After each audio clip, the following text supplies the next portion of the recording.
we present John le Carre's A Perfect Spy, adapted for radio in 8 parts by Rene Basilico, starring James Fox as Magnus Pym, with James Grout as Jack Brotherhood and Brenda Bruce as Miss Dubber.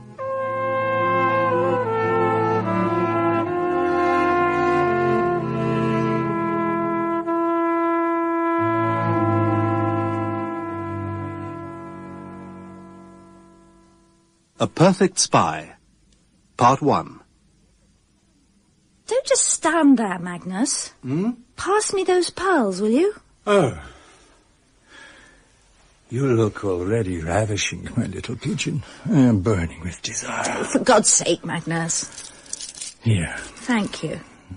Please, my darling, have we not time for one perfect divine moment? Stop fooling about and fix the bloody clasp. Hold still. Spoil sport. Later, perhaps. Come on. It'll be at least half an hour before anyone arrives. The Lederers will be early. They always are. Bea will want you to herself before the other guests arrive. It's her contribution to the very special relationship between our two great countries. Come on, Magnus. She fancies you. Oh, don't be silly. You know she does. Bea Lederer doesn't compare, darling. Oh, not on any level. Yes, well, I'm not having her play footsie with you all through the meal. I've put Frau Dinkel next to you. Oh, no. Your own fault. You shouldn't have invited her. I had to. Her husband's a colonel in the Signals Bureau at Wiener Neustadt. One to cultivate. Then you'll have to do the cultivating, my darling. And I'm sure you'll do it beautifully. You always do. But Frau Dinkel, God. You'll just have to work at it, darling. We don't want a diplomatic disaster on our hands, do we? Oh. And if you want to make yourself really useful, you could make sure Herr Wenzel's fetch some ice from the fish shop. Is that the only place in Vienna where he can get ice? It's where he always gets it. It'll smell of fish. Please, darling. All right, all right. Oh, sure, you're a hard woman, Mary Pym. Mary, darling, this is absolutely delicious. Thank you. Don't you think so, honey? Wonderful, wonderful. It's a favourite recipe of my mother's. She adored venison. So do I, when it's as good as this. Well, you must persuade Mary to give you the recipe. Would you, darling? Of course. I'll write it out for you after dinner. Oh, that is good of you. Would you like more red sauce, Herr Oberst? Oh ja, bitte, very good. I'm pleased you like it. Es ist nicht so viel. Was doch ein bisschen schadet nicht. Danke. Sag ihm dauernd, er soll nicht so viel essen, aber hört nicht. Excuse me. Herr Wenzel, would you mind answering the phone, please? Of course, Herr Kaufmann. So I hear you're going skiing in the new year, Magnus? Yes, Are we're going you? to Lech. Oh, it's good for skiing, you will like it there. We rented a chalet up there the first 2 weeks in January before Tom goes back to school. Why don't you and Grant come with us, Bea? Oh, do you think we could, Grant? Well, Bring Becky along. She'll be company for Tom. Oh, is that wise? They're practically lovers already. Excuse, Herr Consular, the telephone is for you, please, from London. Thank you. Would you excuse me? yes, of course, Magnus. I think London must have a spy who tells them whenever we're having a dinner party. True. Ah, you're a lucky woman, Mary. I know women who'd give their right arm for a husband like Magnus. Or for a husband, period. Well, if I had my way, I'd give him an American passport right now and pass him off to Washington to pick up the Democratic ticket. Ha! Draft Magnus for president. What a great idea. Great. Well, why not? I mean, Bea's always said he's got real charisma. Has she now? Oh, don't tell me you haven't noticed, darling. Why, you should have heard him before dinner. I've never heard a Democrat put his case better. Really? Sorry about that. Everything all right, darling? Fine, just one of Whitehall's little rumbles. Yes, how do you I say, Magnus, Entschuldigung. Grant has just nominated you for president of the U.S. of A. Don't tell him that, for goodness sake. He's insufferable enough as it is. Ich hoffe, Sie beide werden uns bald besuchen, Herr Pym. Ja, gern. Vielen Dank. Auf Wiedersehen. Wiedersehen. Wiedersehen. Bye. Thanks again, Mary. Thank you both for a wonderful evening. Wonderful. Lovely to have you, Bea. Isn't it, Magnus? Yes, of course. Say, are we going to go home, or do you plan to stay the night? Oh, coming, honey. Thanks again, Mary. Don't forget, him for president. We'll think about it. Night. Go carefully now. God. You all right? Yes, I'm fine.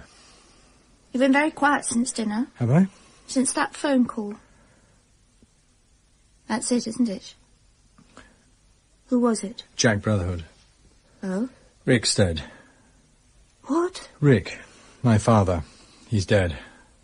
Oh, my darling. I'm sorry. You don't understand, do you? Hmm? I'm free, Mary. After all these years. I'm free.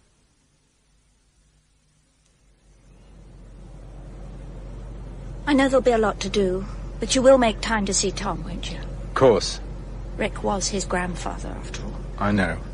But let me get the funeral over first, then I'll go straight on down to the school. I wouldn't want him to hear the news from anybody else. You sure you'll be all right? Here. Love you. Love you too. Go on. Don't keep the car waiting. See you on Monday night, then. BA 706. Gets in about 9:30. I know. I'll be there. Bye, darling. Bye, Magnus.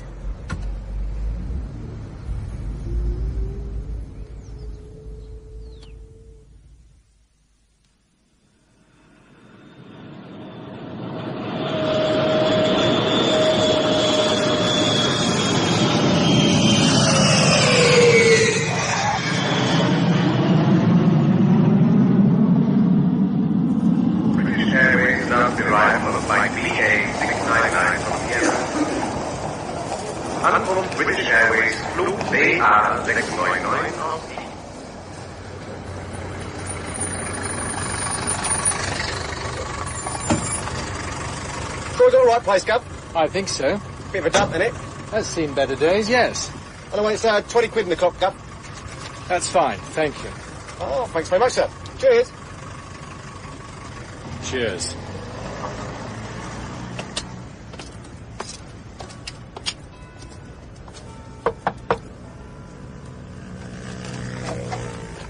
Hello, Mr. Cudlove. Mr. Magnus. It is Mr. Magnus, isn't it? It's been a while, hasn't it? Thank God you're here, sir. Come on in. Thank you.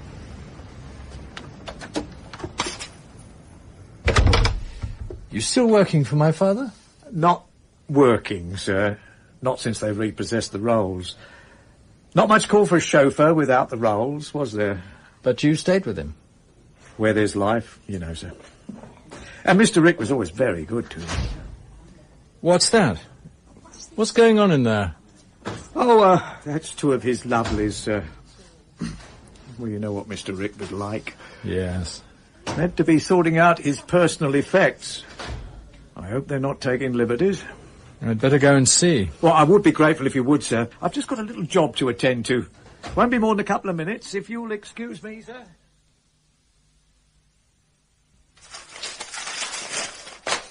No, nothing here for us. Take that one out, Dames. More of his ruddy papers. More unpaid bills. IOUs, God, they go back years, don't they? He said he'd see us right. Hang on, what's this? Bank statements. Well? Forget it, never out of the bloody red, was he? Hello. Who the hell are you? I'm Magnus, Mr. Pym's son. Oh, well, come in, dearie. Nice to meet you. Yes. Thank you. May I ask what you're doing? Well, we was just... yes, you're his boy, all right. You can tell, can't you, Dave? Oh, yes, he's Rick to a T. He was proud of you, he was. You could tell. Always talking about you, he was. Right up to the end. To the very end. Were you with him when he passed away? Oh, yes, dear. Both of us. He was having a little cuddle, if you must know. He liked a little cuddle when he'd had a drink or two. Sort of comfort him, like. Of course, he was a bit depressed, wasn't he, Dave? Oh, yeah. He really had 'em. Why? What was wrong? Well, he'd had a bit of a barney with the telephone people, hadn't he? He said if he couldn't have that phone no more, it was time to go. It was his lifeline, wasn't it, that telephone? How could he do business without a phone, a clean shirt? It was a judgment on him. That's what he said, wasn't it, Dave? Yeah, judgment. It was probably best this way, dear. Yes. So why are you going through his papers? Just rummaging. Why? What do you expect to find? Last thing he said to us was, there's enough in them files to see you girls right till you join me. But there isn't. There's bugger all. Yes. And don't look at me like that. He had everything we had a long time ago. We done the gas, the electric, we cooked his dinner. And we give him comfort, Vi. That's right, Dave. We did, whenever he needed it. Yes. I'm sorry. He was lucky. He was very lucky to have you to look after him. Right, Mr. Magnus, if you're ready. Mm-hmm. You want to see your father, sir? Of course he does, don't you, dear? Yes. What have you got all that ice for? Well, it's for Mr. Rick, sir. Where is he? In the bath, sir.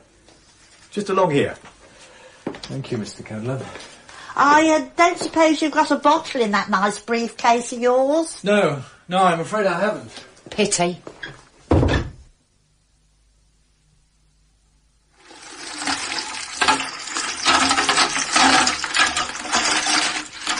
Why didn't you close his eyes? I did, sir, to be frank, but they kept opening again.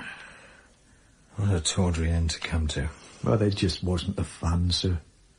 Not a penny piece anywhere. Look, let me give you a cheque for £200 to cover the immediate expenses. Thank you, sir.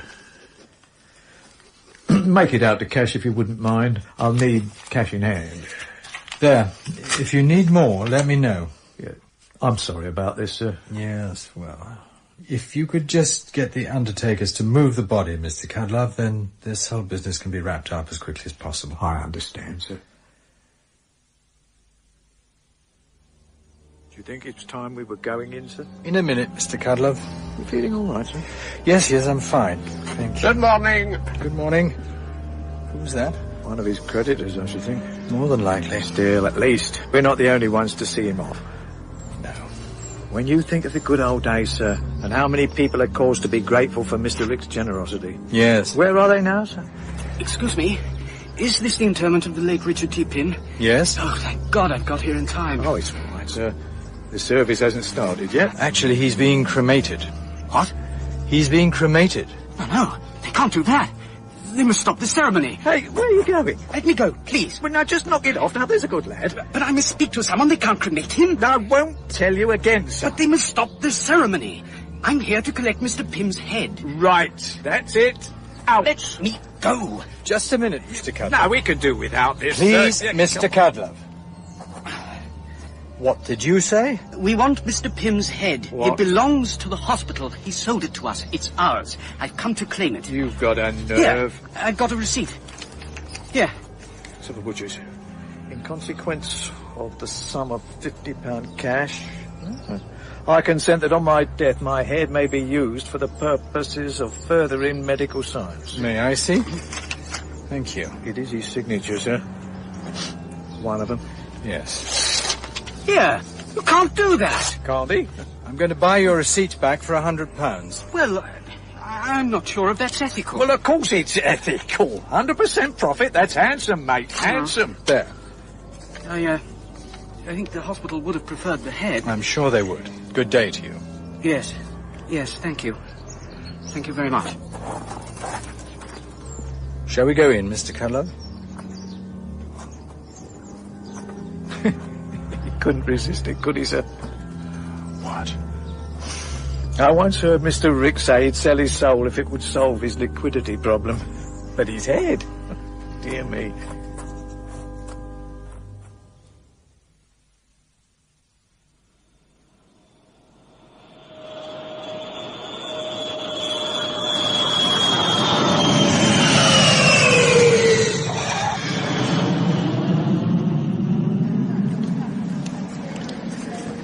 Ankunft British Airways Flug BA706 aus London Heathrow.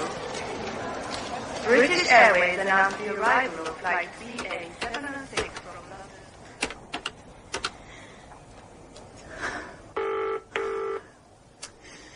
Be there, Jack. Please be there. Brotherhood. Oh, God. Jack, it's Mary. Mary Pym. Hello, Mary. How are you? Where's Magnus? Oh, what do you mean, where's Magnus? How the hell should I know? Where are you? Vienna, the airport. Yes? Magnus was booked on BA flight 706. He wasn't on it. Maybe he's taking a later flight. There isn't a later flight. He checked in on BA 706, Jack. His case is here. It's still going round on the baggage carousel. All right, Mary, I'll look into it. It may be nothing, Jack. Go home, sit tight, say nothing till you hear from me. Sorry, Jack. I'm just worried something might have happened. Good girl.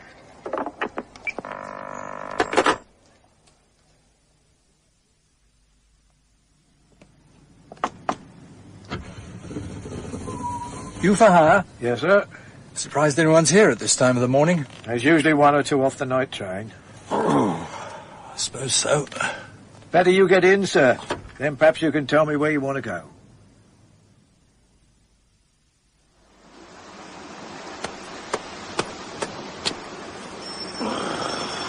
Devon, oh Devon, in the wind and rain.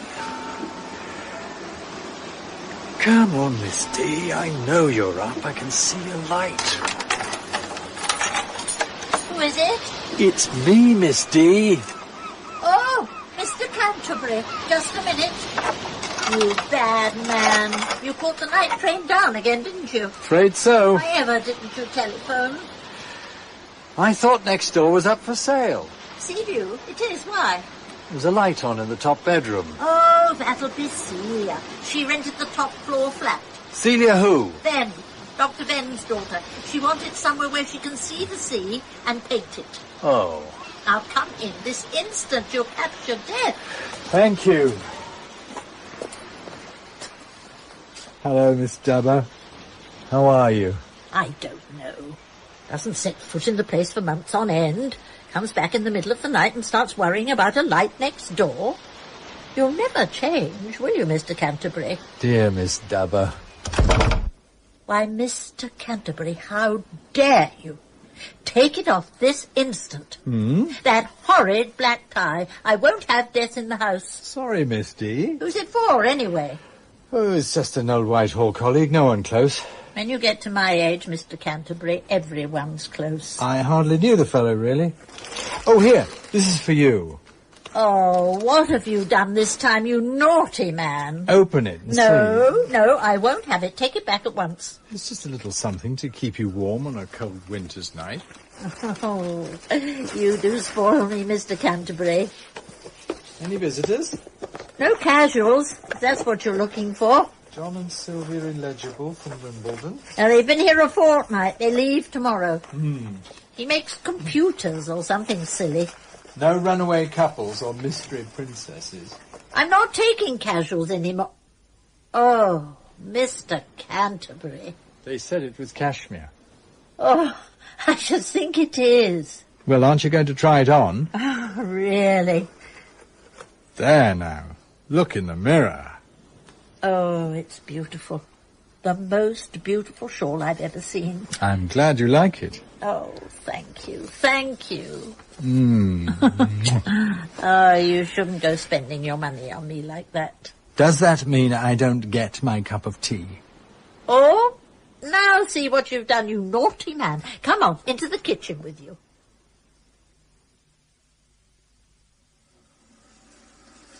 What were you saying about taking casual visitors? I've decided against it. Oh, why? I can't be bothered anymore.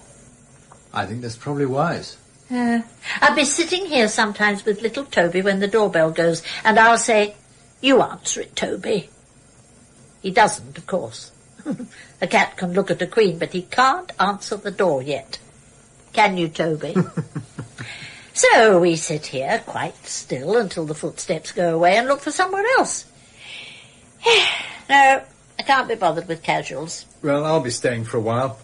That's all right with you, Misty? That's what you always say. You were going to live here forever last time, and then it was up first thing and back to Whitehall without your egg. This time's different. Oh, we've heard that before, haven't we, Toby? No, really, I've got some heavy writing to do. I had to take leave of absence so that I can work in peace. Oh, dear Toby, whatever will happen to the country with no Mr. Canterbury watching over it? Ah? While you make the tea, I'll just take my bag up to my room and freshen up. Would you like some toast and marmalade? You're spoiling me, Miss D. That man could have a knighthood by now, for all we know, Toby. He could be Prime Minister, and we'd only ever hear it from the television.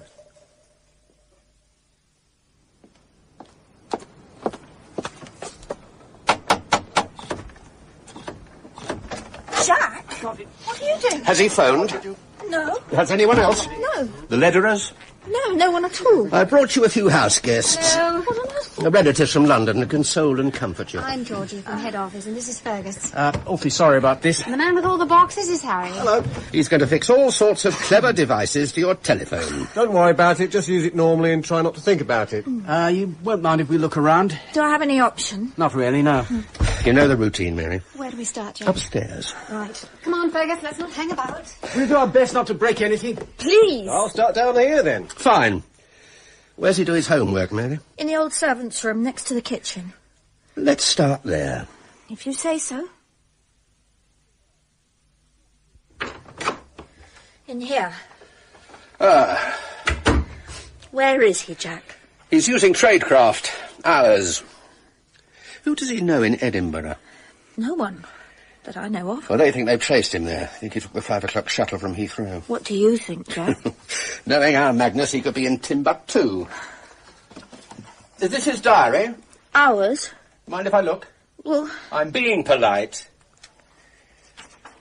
Has he ever vanished before, and you've not told me? No. You had no inkling this might happen? No. I want it straight, Mary. The RAF don't fly us out in the middle of the night for nothing. He's never done anything like this before. Who's P? The 25th, 6:30, P. And there's a P on the 16th, too. I don't know. One of his Joes, I suppose. Oh, this is your writing, isn't it?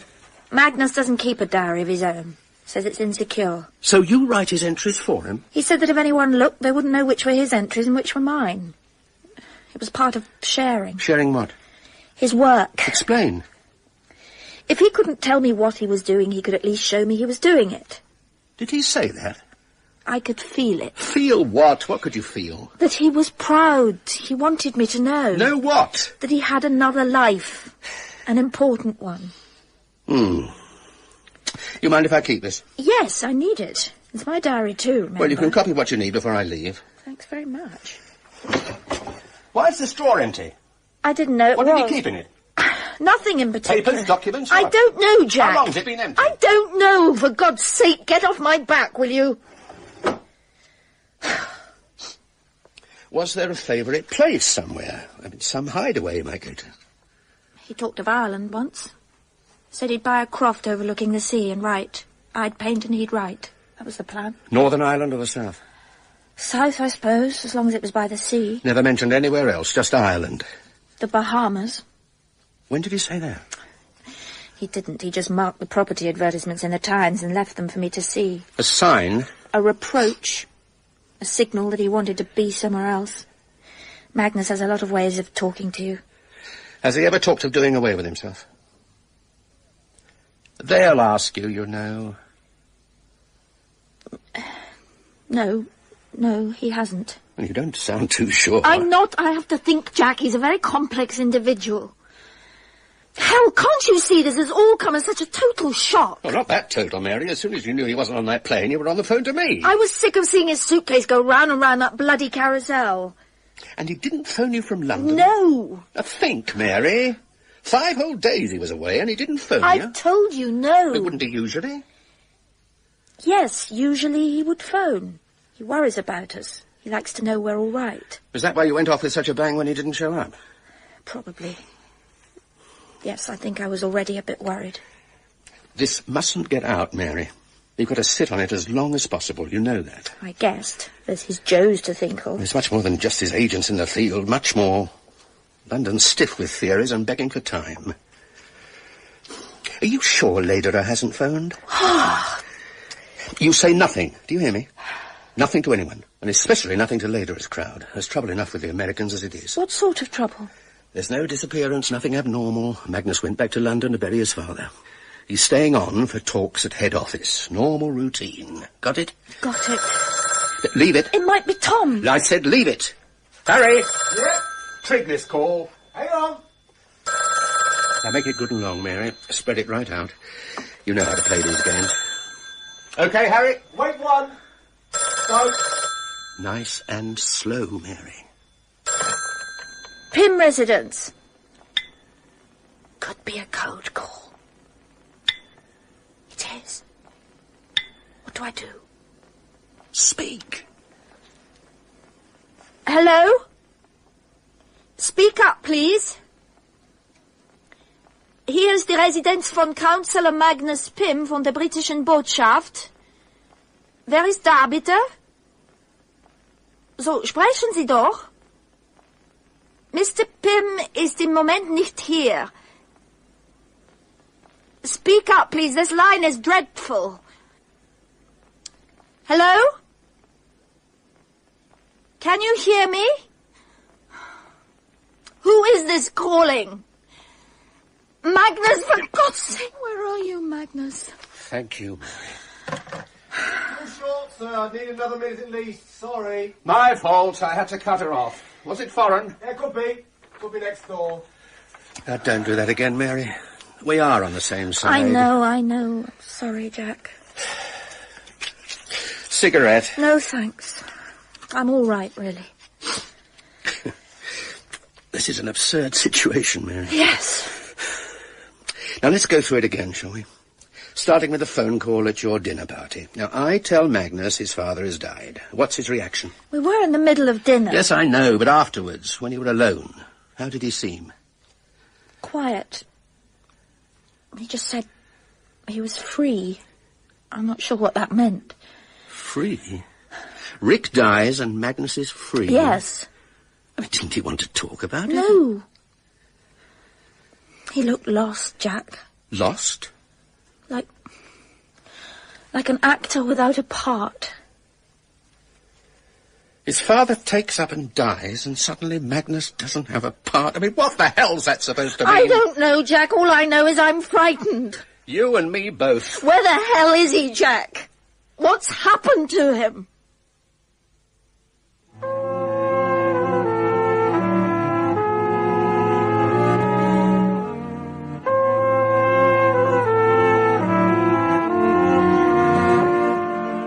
That was part one of A Perfect Spy, the novel by John le Carre, adapted for radio by Rene Basilico. It starred James Fox as Magnus Pym, with James Grout as Jack Brotherhood and Brenda Bruce as Miss Dubber, and featured Harriet Walter as Mary Pym. Grant Lederer was played by Vincent Marzello, B. Lederer and Georgie by Shelley Thompson, Herr Oberst and Harry by Peter Birch, Frau Dinkel by Aletta Lawson, Cudlove by Frank Mills, Vi by Fanny Carby, Daisy by Pat Coombs, and the medical student and Fergus by James Telfer. Other parts were played by members of the cast. The theme music was written by Max Harris, and the programme was produced by John Fawcett Wilson.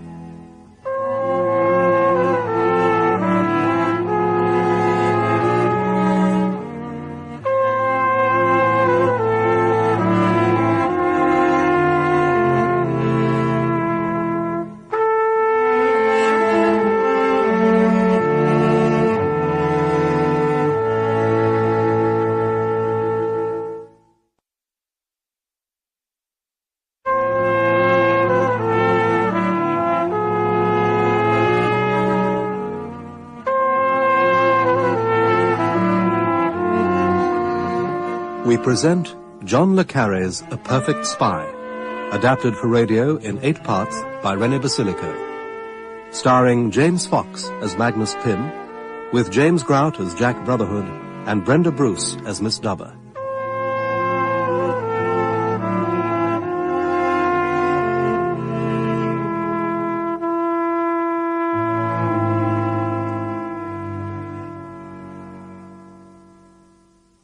A Perfect Spy, Part 2.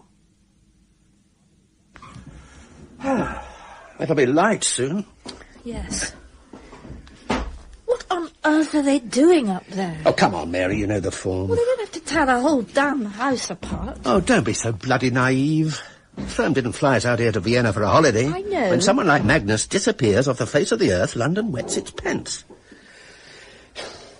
We have to find him, Mary. I'll get you a drink. No, thanks. Do you mind if I do? Help yourself. There's not much left. You haven't been drowning your sorrows. Of course not. Well, don't. And while Brother Nigel's here, nothing. Yes, Jack? Yes, Jack. When are we to expect him? Oh, it depends on how long he's with the ambassador. But when he does get here, you tell him exactly what you told me. Yes, Jack. Everything. Everything Magnus said or did from the moment he learnt his father had died to the moment you put him on the plane to London. Do I have to go through all that again?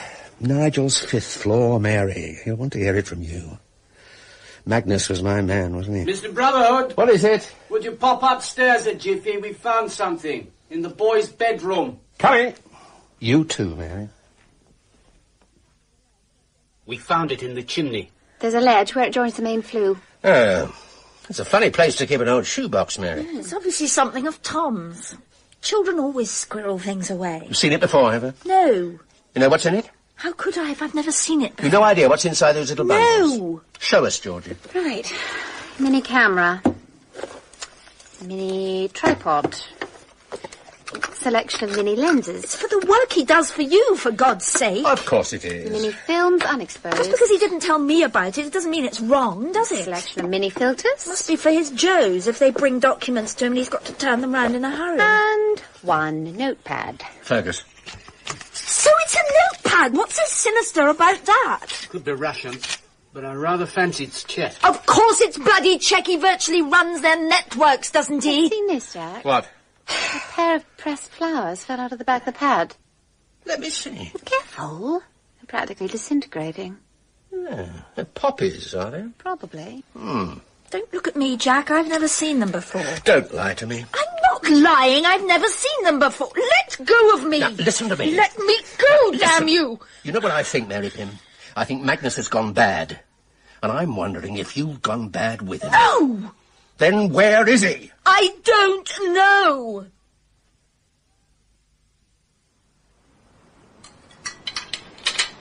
Was everything all right, Mr. Canterbury? Fine, Miss Dubber. I always do enjoy my breakfast when I come down here. It's the sea air. Yes, I'm sure you're right. You'll have a drop more coffee. No, thanks. I'd better get on. I've got a lot of writing to do and not a lot of time to do it in. But you said you'd be staying a while this time. Oh, I will.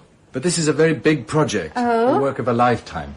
Ah, well, I mustn't keep you from it then. Needs must when the devil drives, Mr. Canterbury.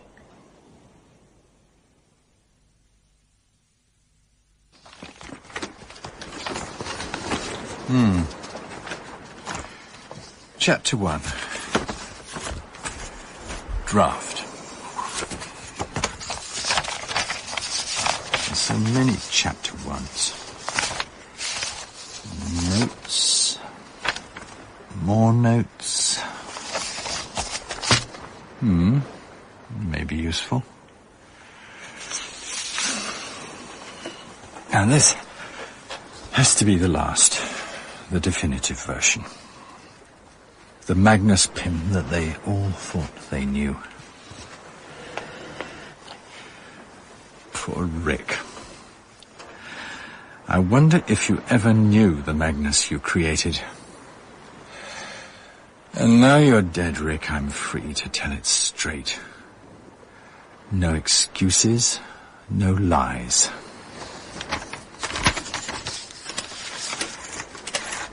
So, let's begin at the beginning. History records that his son, Magnus Richard, was born to Richard Thomas and Dorothy Godchild Pym at 6:45.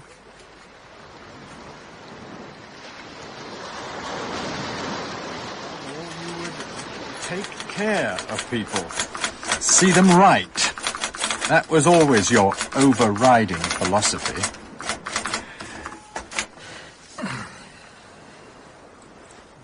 And what did poor Mother make of it all, I wonder? Poor, sad, silent Mother.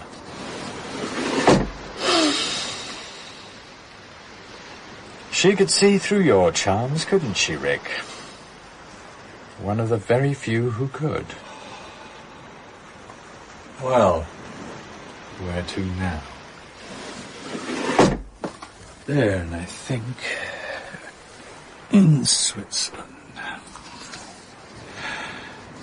Yes. At the end of my final school term. A compassionate mission, you called it. Accompanying a lady in distress to Bern. Another one you wanted to take care of. But she took care of you, didn't she? Me too, as it happens. But when I phoned to tell you, you were away incommunicado, as one of your lovelies put it. You're better off where you are, dearie. There's a heat wave here and a lot of people are getting burned. Where's Rick? Cooling himself, darling. Will you tell him that I've won a bursary for foreign students at the University of Bern? Yeah, tell him that I'm staying on here to read international law. I'll tell him, dear. Oh, you'll be so proud. I'll tell him just as soon as he gets out. Not quite true, of course. I said law to please my father, but I already had good German, so I took the easier path and enrolled in the language faculty. Not that life was that easy in Bern. I was barely 18, eking out an existence at the house of one Herr Ollinger, a factory proprietor of truly Christian charity, who took pity on penniless foreign students and lodged them in his own family home. He called us paying guests, though we rarely paid anything at all. Yes, I shall begin in the house of Herr Ollinger. The basement of Herr Ollinger's house was a ramshackle boiler room, where I had secretly taken to hanging my few bits of washing. The electric light had been left on, and there was a distinct aroma of cigars. But still, he surprised me. Do you not know it is forbidden for foreigners to hang clothes in Swiss basements? Where are you? It is forbidden for foreigners to hang clothes in Swiss basements. Is it? Yeah. To be poor is forbidden in Switzerland. To be foreign is also forbidden. And to hang wet clothes in Swiss basements is absolutely verboten. You're joking. Verboten. On punishment of death. No, worse than death. Deportation.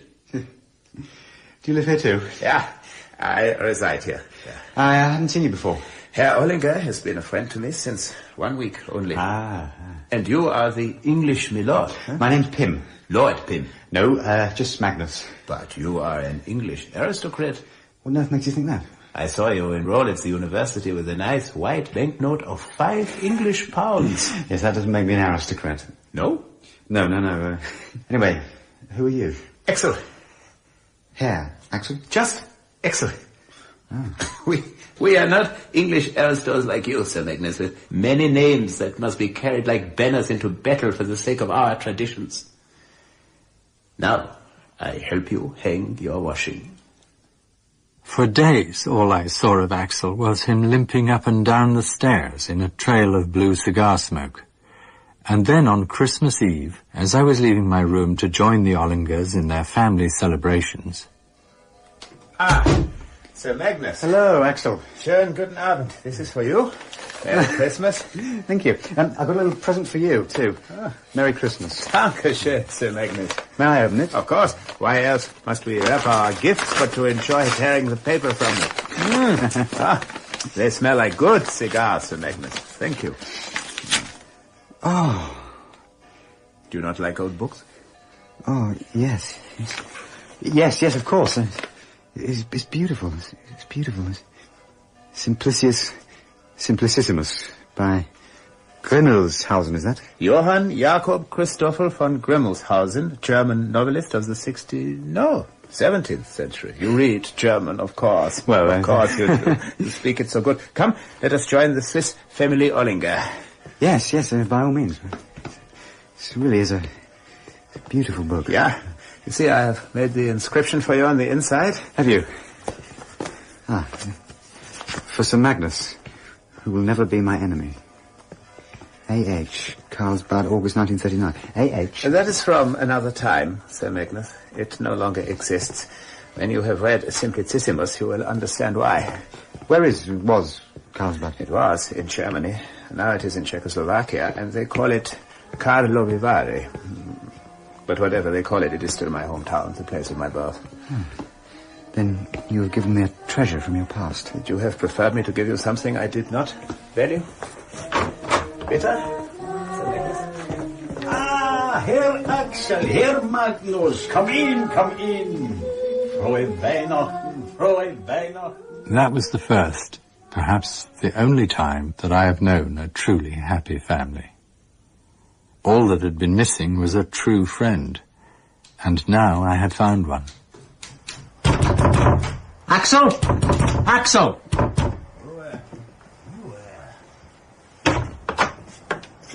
It is you, Sir Magnus. What is it? Like to come for a walk, Axel?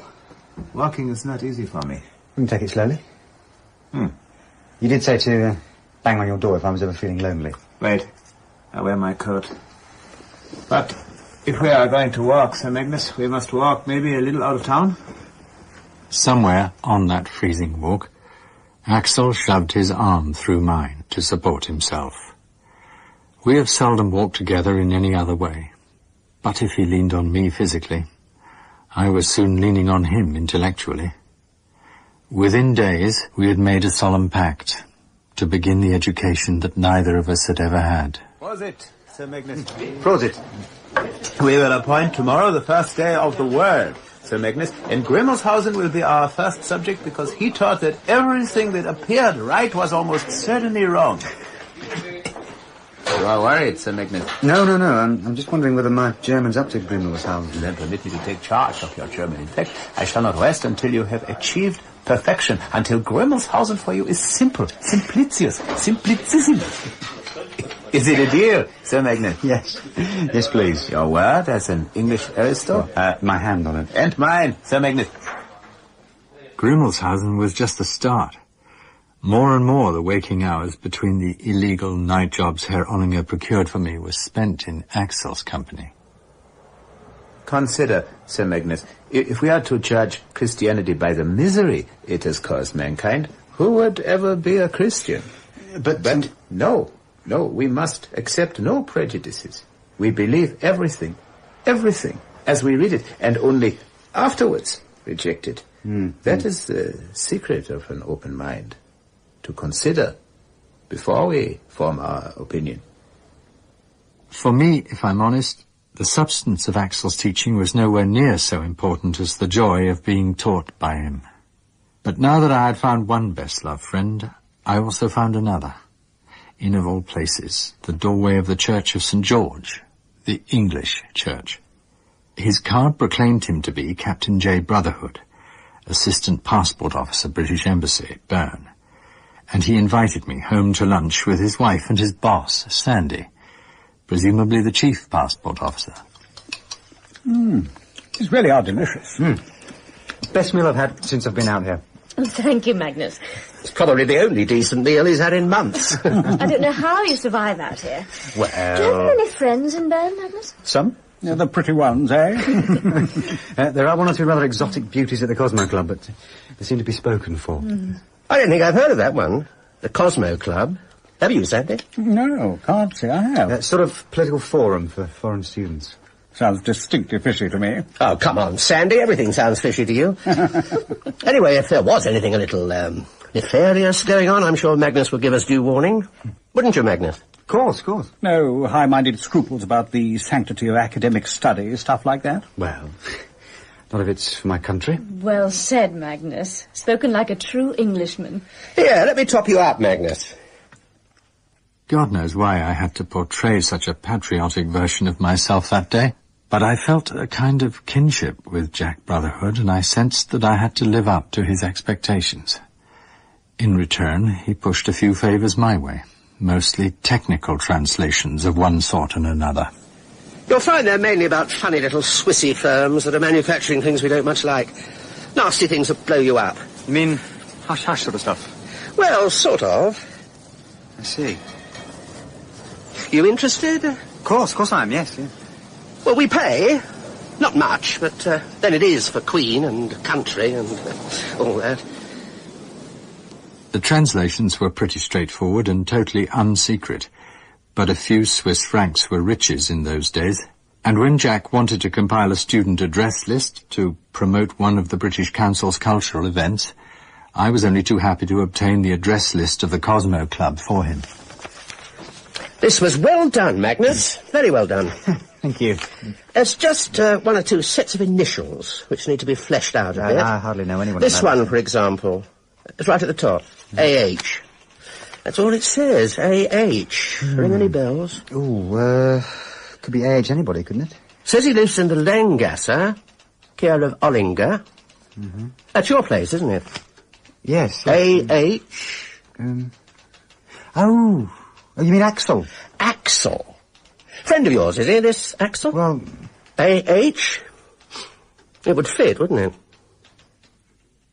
For the next few minutes, I found myself revealing things about Axel that I'd never really given a second thought to. How, in the war, he'd been wounded and taken prisoner by the Russians, and escaped. Been wounded and taken prisoner by the Americans, and escaped. How, after the war, he had gone back to Carlsbad and found it was now in the Soviet sector and, well, escaped. He's pretty adept at escaping, isn't he?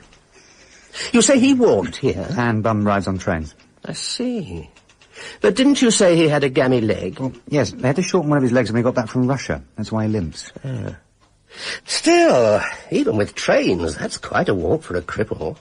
Russia to Germany, Germany to Austria, Austria to Switzerland. And all without papers. Yes. So, what does he do with himself all day, this Axel? He sits in his room and types most of the time. He's afraid to go out in case the friend Humpoletz arrest him. What does he type? Says it's a book. What about? Mysteries. That's all he'll ever tell me. Does he read a lot? Oh, yeah. What sort of books? Well, he must discuss them with you. But by now a voice was whispering caution in my head, and I professed to know nothing of the books Axel read. The weeks passed, learning with Axel, drinking with Axel, nursing him through his interminable fevers, and before we knew it, winter turned to spring without Jack even mentioning Axel again. And then, in the middle of the night, they came for him.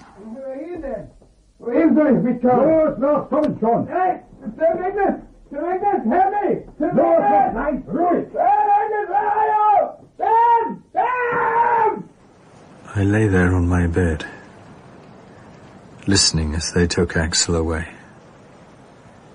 My best friend. And I'd betrayed him. So, let me put it to you again, Mary. You know nothing about the stuff that was found in Tom's room. Nothing at all, Nigel, I swear it. Okay, Jack, you can stop the tape. Right. Is that it, then? Afraid not, Mary. What else is there? I've told you all I know. About this last week, yes, but I think I'd like to go back a stage further. Oh. You do understand, this will be a voluntary statement. She signed the Official Secrets Act when she joined the firm. And I signed again when I married Magnus. So everything she knows belongs to us anyway. Start the machine, Jack. Recording. Summer, Mary, this last summer, Magnus took mid-tour leave. Yes. Combined with summer holes. Yes. Whose idea? Magnus's. He wanted to get away from Vienna for a while, take Tom and have a real family holiday. I see. I'd have time to do some painting and he'd start work on his book. What sort of book? He didn't say. Where did you go for this holiday? Corfu. At least that's where we started. Tom joined us there when term ended. You didn't stay on in Corfu? No. Magnus said the place was too soft, too idyllic. He needed a different stimulus. Was that the only reason, do you think? That's what Magnus said, but... But what? Well, it was something Tom told me. What was that? He and Magnus had been watching a cricket match. In Corfu? They do play cricket in Corfu, apparently. Really? Anyway, Tom told me that this man came up and started talking to Magnus. What man? I don't know. Tom hadn't seen him before, but he obviously knew Magnus, just like old friends, that's what Tom said. And what made him say that? The man took Magnus's arm as they walked round the ground together. This, friend of Magnus's, Tom, describe him? A stringy man, with a sad moustache. Oh, yes, and a limp. All hobbly, Tom called him. Tom say what they were talking about? No, I think he was more interested in the cricket. He had this idea, though, that there were 2 other men following them round the ground. Did you ask Magnus about that? He said that Tom was imagining things. And what about his friend, the Hobley fellow? Tom imagining that too? One of the locals trying to flog him a clapped-out villa, that's what Magnus said. Do you think Tom was imagining things? I don't know. But? The 2 men Tom saw at the cricket match, following Magnus. Well, what about them? When we were on Spetseye, there were 2 men mending a motorbike outside the villa. The same 2? According to Tom. And again, on Lesbos, when we were sending him back to school, they were at the airport. According to Tom? No, I saw them too. Watching you? If they weren't, it'd be too much of a coincidence, wouldn't it? Corfu, Spetseye, Lesbos. You certainly gave them a run for their money. Quite the little odyssey, in fact. It wasn't intended that way. This book Magnus was writing, did he ever talk about it, discuss it with you? Odd bits here and there. That's all. He said he didn't want to talk it out of himself. Ah, the fleeting muse. So you don't know what it's about? Or do you? Come on, Mary, it belongs to us. On Lesbos, a few days after Tom had gone back, Magnus said he'd slept like a log, but he hadn't. He hadn't slept a wink. He'd been up half the night in the study, working. Writing? Pacing up and down, mostly, mumbling to himself. What about? God knows. Go on. Then he went off for his morning walk, a lot earlier than usual. So? I felt there was something wrong. He just wasn't himself that morning. How do you mean? He was, well, preoccupied, worried, I don't know, just not himself. Anyway, when he'd gone, I went into the study. Well, the room where he did all his work. He hadn't locked the door? He never does. I never go into his workroom unless he asks me. So why this particular morning? I don't know. I can't explain it. Can't you? Go on, Mary. You went into the workroom. You've never seen such a mess. Papers all over the desk, and Grimmelshausen sitting on top like a paperweight. Wattlehausen? Grimmelshausen. Early edition of his Simplicius Simplicissimus. Ah. Falling to bits. I've always wanted to have it rebound, but he wouldn't. It was given to him like that. From an old flame, probably. And what makes you think that? There's an inscription, handwritten in that Gothic script. Which is? For Sir Magnus, who will never be my enemy. Well, doesn't have to be a woman. Well, where is it now, this Simplicissimus? If it's not on his desk, it'll be wherever he is. Magnus takes it everywhere. It's like a mascot. And the papers that were on his desk in Lesbos, where are they now? They're not here, certainly. Then he must have taken them with him. But you had a look at them, didn't you? That morning. Well, you must have done. Well, yes. Sort of. And? It was just bits of writing, random notes for a novel, I think. A dozen chapter ones, lots of crossings out, you know. The subject? The subject of this novel? Mostly about the childhood of an orphan called Ben. And there was a folder full of final scenes, most of them addressed to Poppy. Dear bloody Poppy. Quotes, Mary, I want quotes. I can't remember. You can. Come on, Jack, after all this time. Doesn't matter, she'll remember. She remembers everything. She always could. Quotes, Mary. Yes. Just let me think a minute. There was something about all the systems in Ben's life collapsing. Yes. Verbatim, Mary. I want it verbatim. All his life, he's been creating versions of himself which are untrue. It's meaningless nonsense, Jack. Quote. Now he's coming face to face with the truth, and he's on the run. His Wentworth is standing at the door. Wentworth? Now keep going, you're doing fine. Rick invented me. Rick is dying. What will happen when Rick drops his end of the string? Wait! Go on. Wentworth was Rick's nemesis. Poppy was mine. We each spent our lives trying to put right the wrong that was done to them. More, Mary. Not too hard, Jack. What comes next, Mary? Everyone is after me. The firm, the Americans, and now you. Even poor Mary is after me, and she doesn't even know you exist. You? Who was the you? Poppy.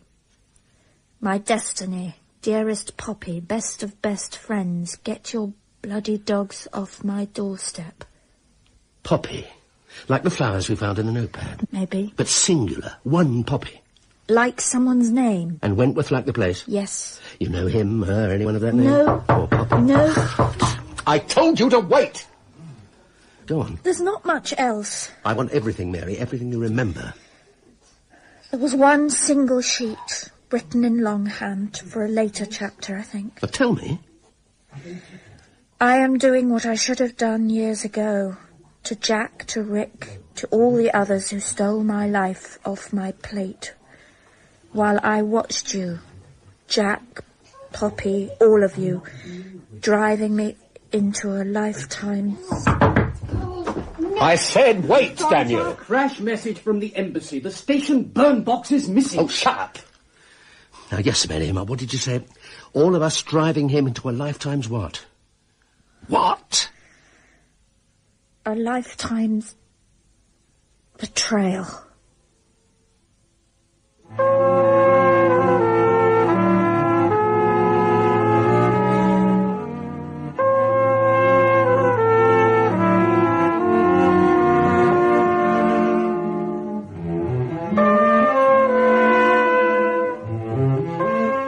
That was part 2 of A Perfect Spy, the novel by John le Carre, adapted for radio by Rene Basilico. It starred James Fox as Magnus Pym, with James Grout as Jack Brotherhood, and Brenda Bruce as Miss Dover. Harriet Walter featured as Mary Pym, Jack Claff as Axel, and Julian Rhind-Tutt as the young Magnus. Nigel was played by Royce Mills, Fergus by James Telfer, Georgie by Shelley Thompson, A Lovely and Felicity by Teresa Gallagher, Herr Ollinger and Sandy by Paul Humpoletz. The theme music was written by Max Harris, and the program was produced by John Fawcett Wilson.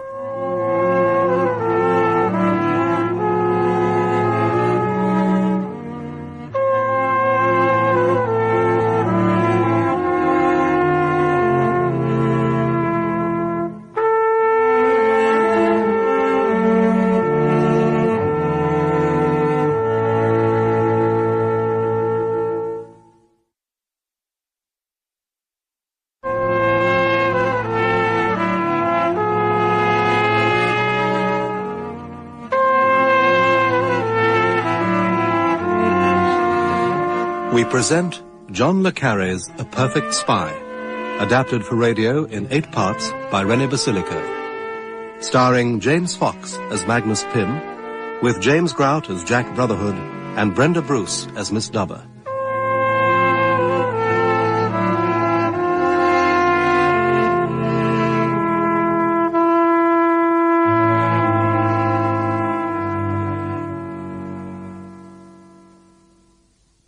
A Perfect Spy, Part 3.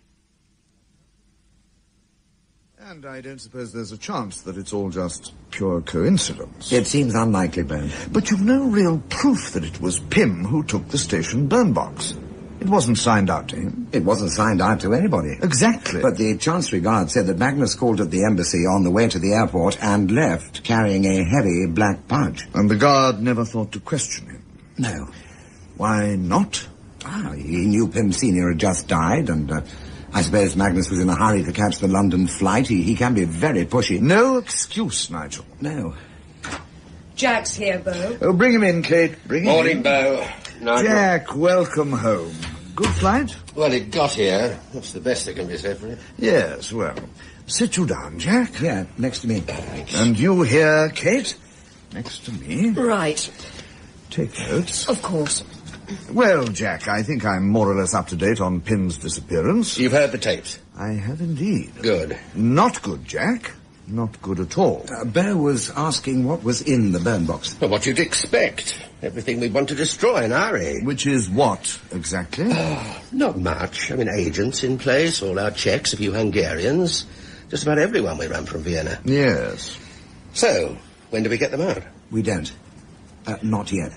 What? We're still evaluating, Jack. It's Beau's judgment that things should go on as normal. Everyone looks busy and acts natural. Absolute normality in all areas, Jack.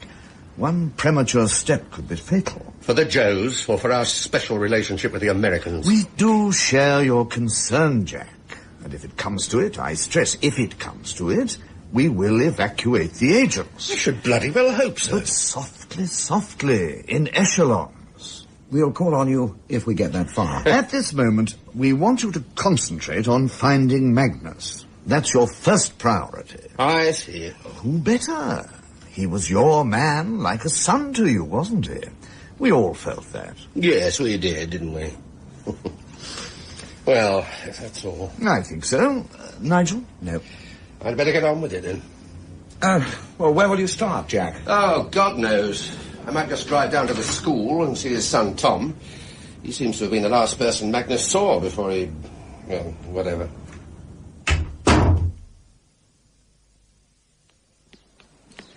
Work's still a problem, Tom. A bit, sir. You've still got your eye on Sandhurst. Oh, yes, sir. Well, you'll have to swap then, won't you? Well, I'm trying. Really? You want your father to be proud of you? Yes.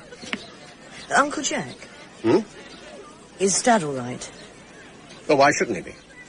He seemed a bit down when he came to see me after my grandfather's funeral. Well, you'd be down if you just buried your old man, wouldn't you? Yes. Well, what made you say he was down, then? Something he said? It was weird. What was? Well, he talked about freedom all the time.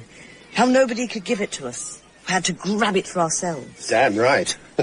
Well, he was saying if I was unhappy, I ought to, run away. From school? I think so. It was as if he wanted me to do something he'd always wanted to do himself. What, run away from school? It's really weird. No. It's just another way of saying he wants you to be happy. Come on. Where are we going? I thought we might shoot a few clay pigeons. You brought the guns? And all the rest of the gear. It's in the back of the car. Smashing. In you get. The other side. Right. You get a shift on or it'll be tea time before we've started.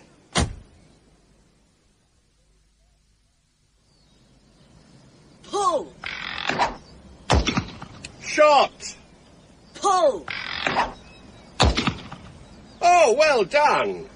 A 7 out of 10, I made that. Don't you do 9? Oh, we'll see. You always do 9 or 10. Well, I'm bigger than you. Here, hand me some shells. Oh, right. Uncle Jack? Hmm? If Dad's all right, why are the police looking for him? Who told you that? Well, I had to see the headmaster on Friday, and there was this man with him who'd come to ask me about Dad. Friday, you say? Right after gym. What did he want to know about your father? His leave address. He said that after the funeral, Dad had taken leave and forgotten to tell anyone where he was going. What'd you tell him? Said I didn't know. Do you? Not really. Dad said something about going to Scotland. Scotland? Who said this chap was a policeman? The head, Mr. Caird, when he introduced me. What was his rank? Did he tell you? Inspector. Inspector Baring. Oh, Baring! He's not a policeman, you chump. He's a Foreign Office inspector. Oh. From Personnel Department. Probably trying to keep his record straight. You mean, okay, I got it wrong? Well, doesn't he always? You ready? Ready. Pull! Pull! 2 out of 2. Hang on a minute. What's the matter, Uncle Jack? I think it's time we let you into a little secret. Keep a secret, can you? Oh, yes, sir. Good man. Actually, your father's got a lot of secrets, too. That's his work. You knew that, didn't you? Well, sort of. It's your work too, isn't it? Yes. And that's why we sometimes give your father bodyguards. You know, boys on motorbikes or in cars, to follow him around, hang about outside his house, that sort of thing. I've seen them, Uncle Jack. Have you? Yes, on holiday in Greece. Like tall, thin men with moustaches? I saw one of them too. He came up and talked to Dad when we were watching a cricket match. He was all hobbly. Oh, what the hell's hobbly? Well, he sort of hobbles when he tries to walk fast. You mean he limps? Yes. Well, then say so. Which leg? Left. Try again. Left. You sure? Left, definitely left. 10 out of 10. And he wore a straw hat. Top of the class. You see how important your father is, Tom. We have to guard him very carefully. Yeah. But sometimes what he does is so secret that he has to disappear completely. Even the bodyguards don't know where he is. Don't they? No. No one in the world knows. Except you and me. Not even your mother. We're the only two. I don't know, Uncle Jack, honest. You sure he didn't tell you where? In Scotland? No. Oh, well, he probably forgot about it. Are you ready? Ready. Pull. Pull. Dad did say something about a place where he could do some writing. Oh, where was that? By the sea. Well, that's what he said. That all? Yes. Oh, except he's got a super landlady. Oh? What's her name? I don't know, but she's very kind to him. Ready? Oh, damn. Hang on, I forgot to load.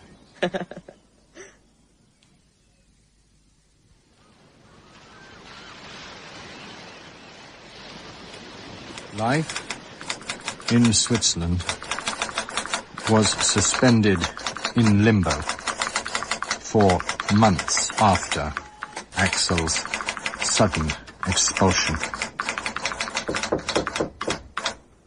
Mr. Canterbury? Yes? I've got some vitamin C for you. Come in, Miss Stubber. Come in. I knew I had some somewhere. You shouldn't have bothered, really.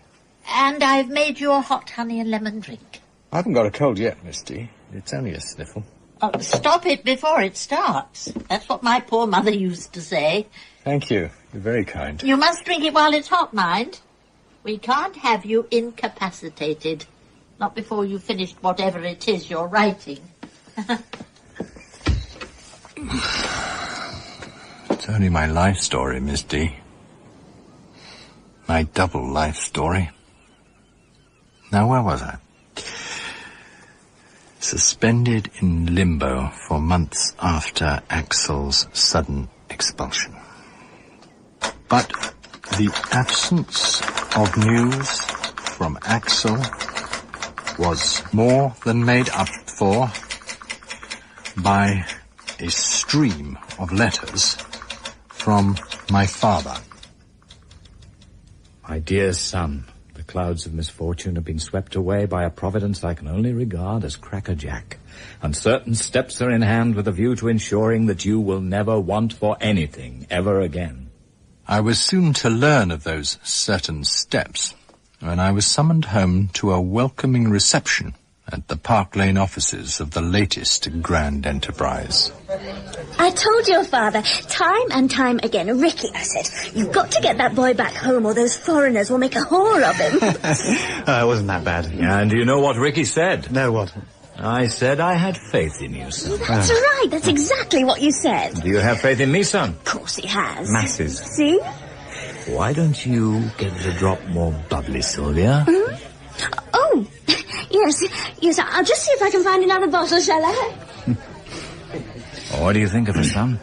Sylvia? She's, nice. Nice. That's exactly what she is. She's a damn nice woman, with 2 first-class husbands to her credit. She's, very attractive. Did you get yourself involved out there in Switzerland? Well, nothing serious. Good. No woman's ever going to come between us, son.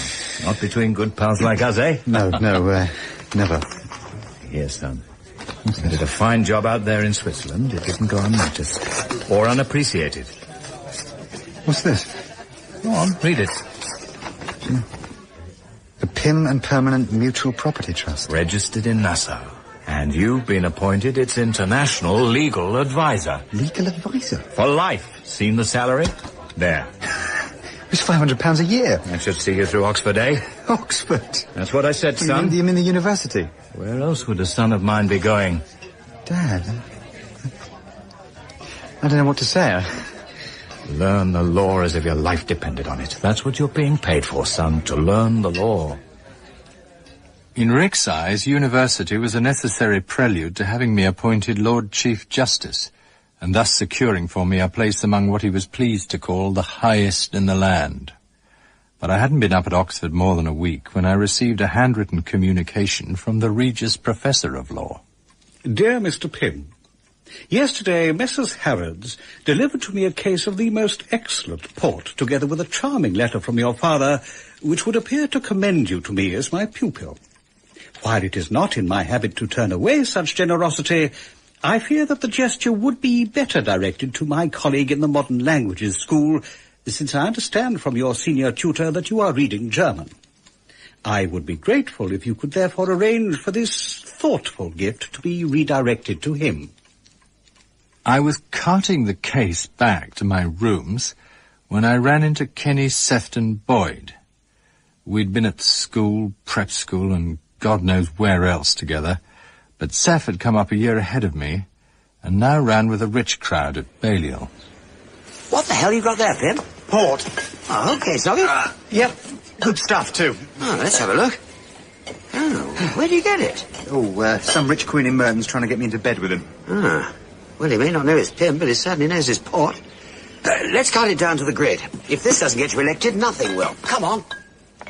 If there ever was such a thing as a perfect time in my life, it was surely those first few terms at Oxford. There seemed to be a sort of safety among those dreaming spires. I was free of the past.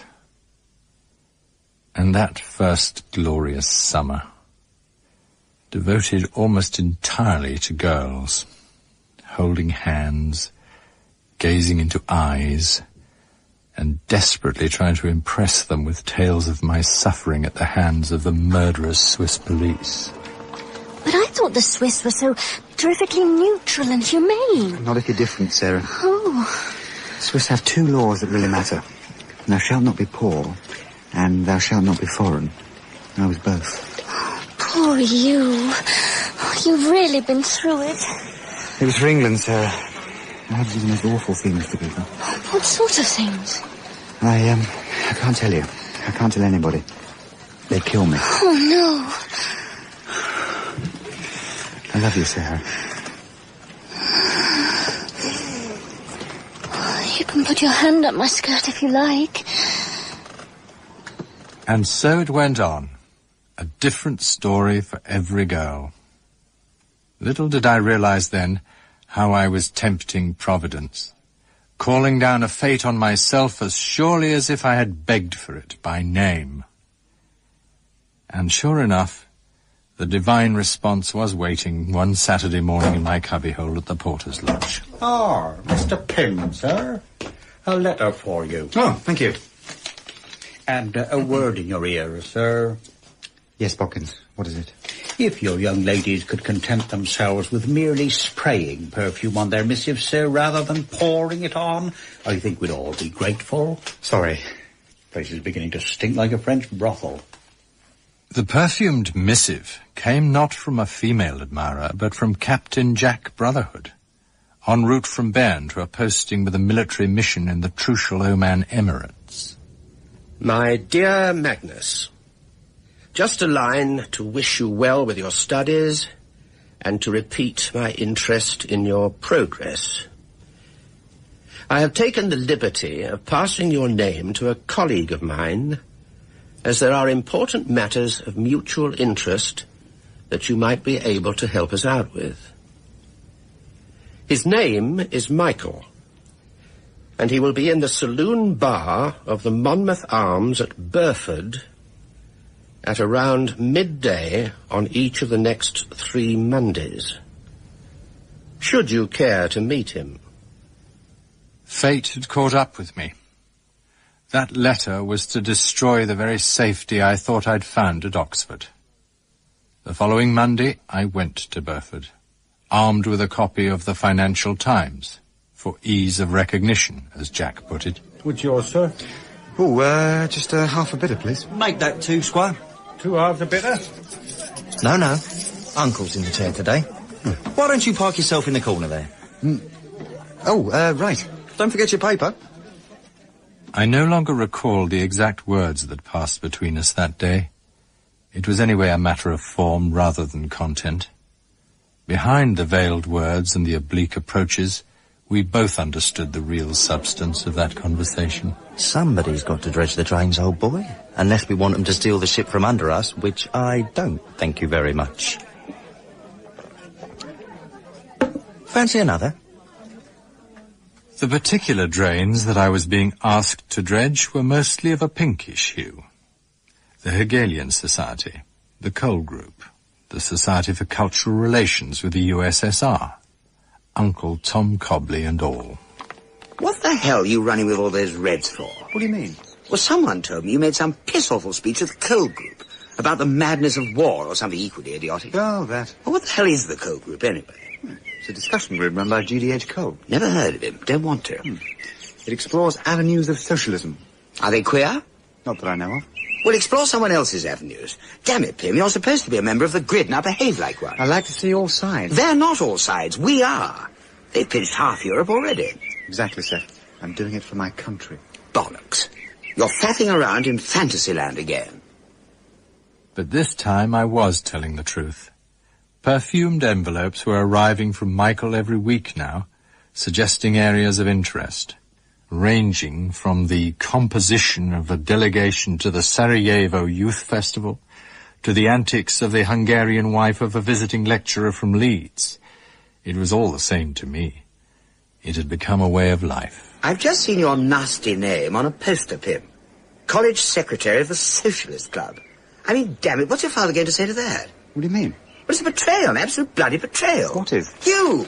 Parading round as a Red when your old man's standing as a Liberal. Standing for what? Parliament, you ass! Haven't you read the paper? No, not yet. Well, here it is.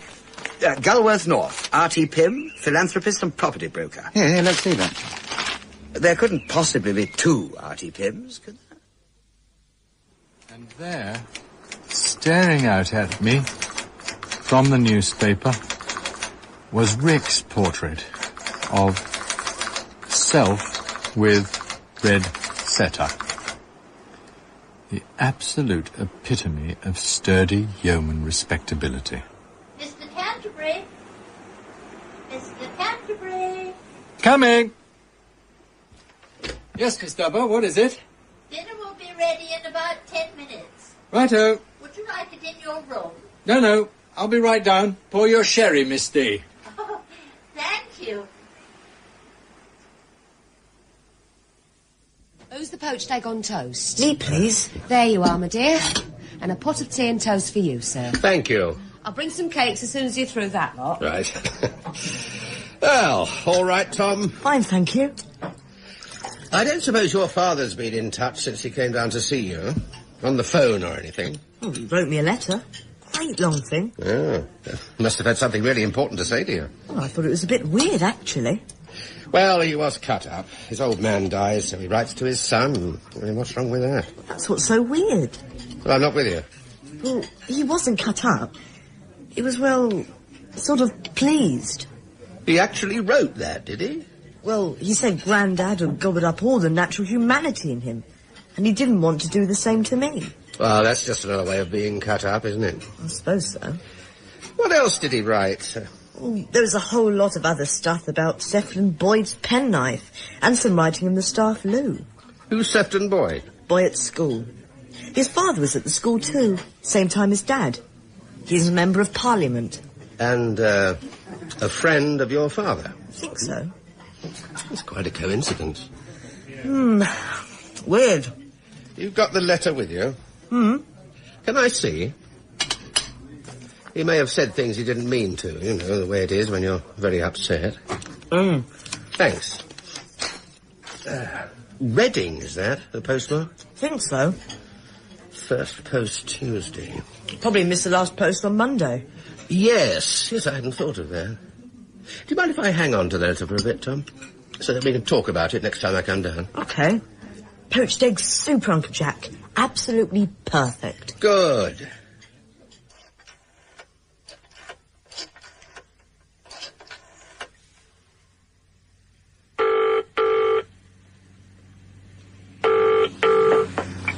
Liaison?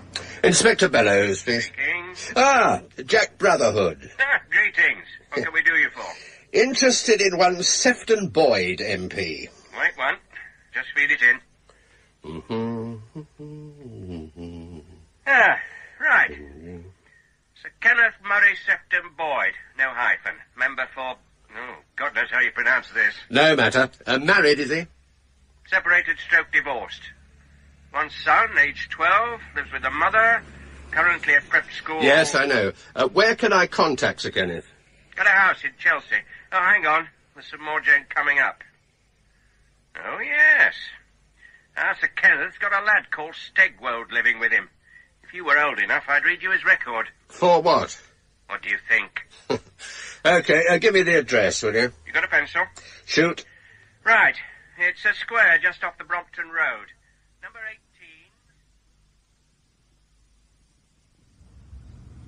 18. Is Sir Kenneth in, son? I don't know, do I?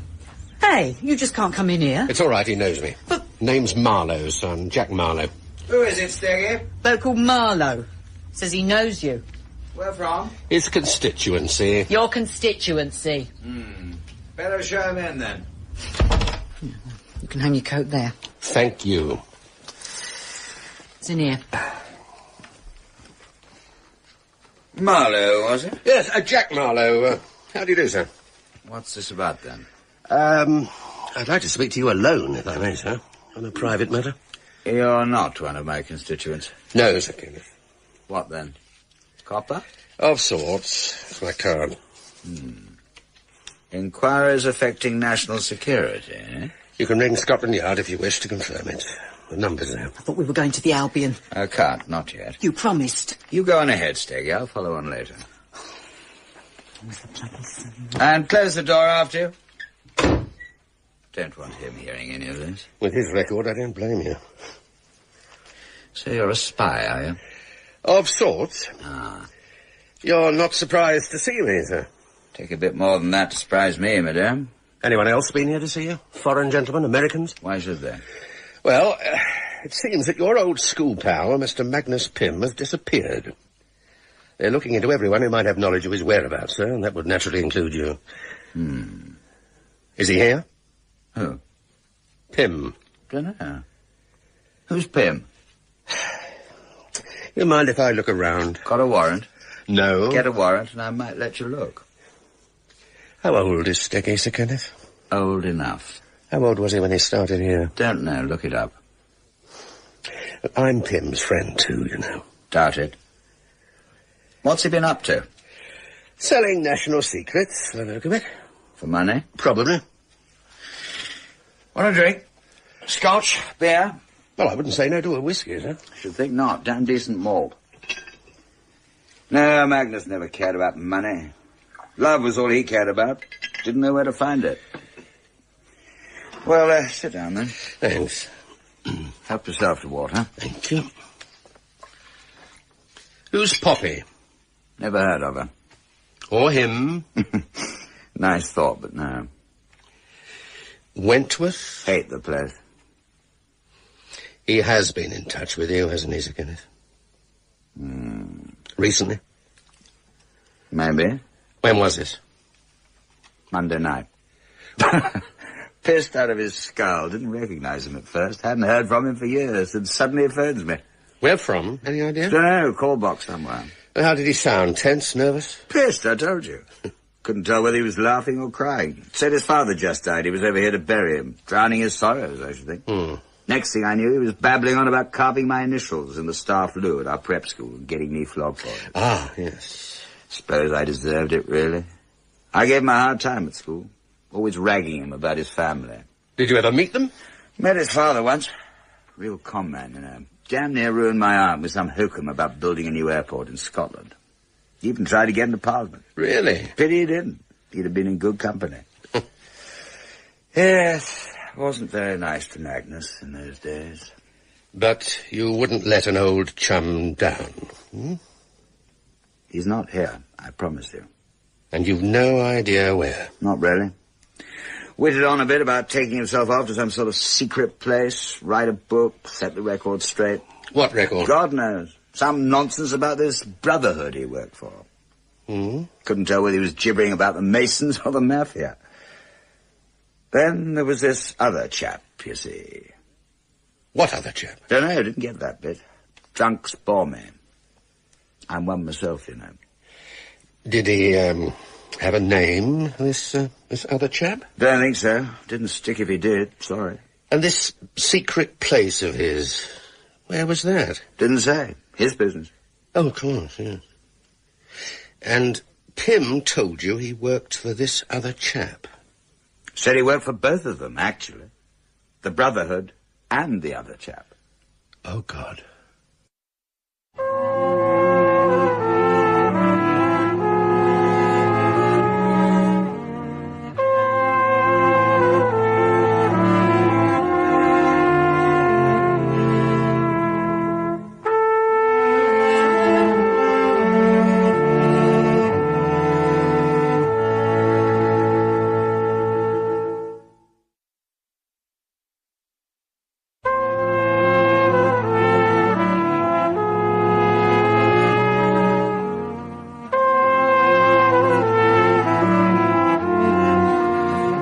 We present John le Carre's A Perfect Spy, adapted for radio in 8 parts by Rene Basilico. Starring James Fox as Magnus Pym, with James Grout as Jack Brotherhood and Brenda Bruce as Miss Dubber.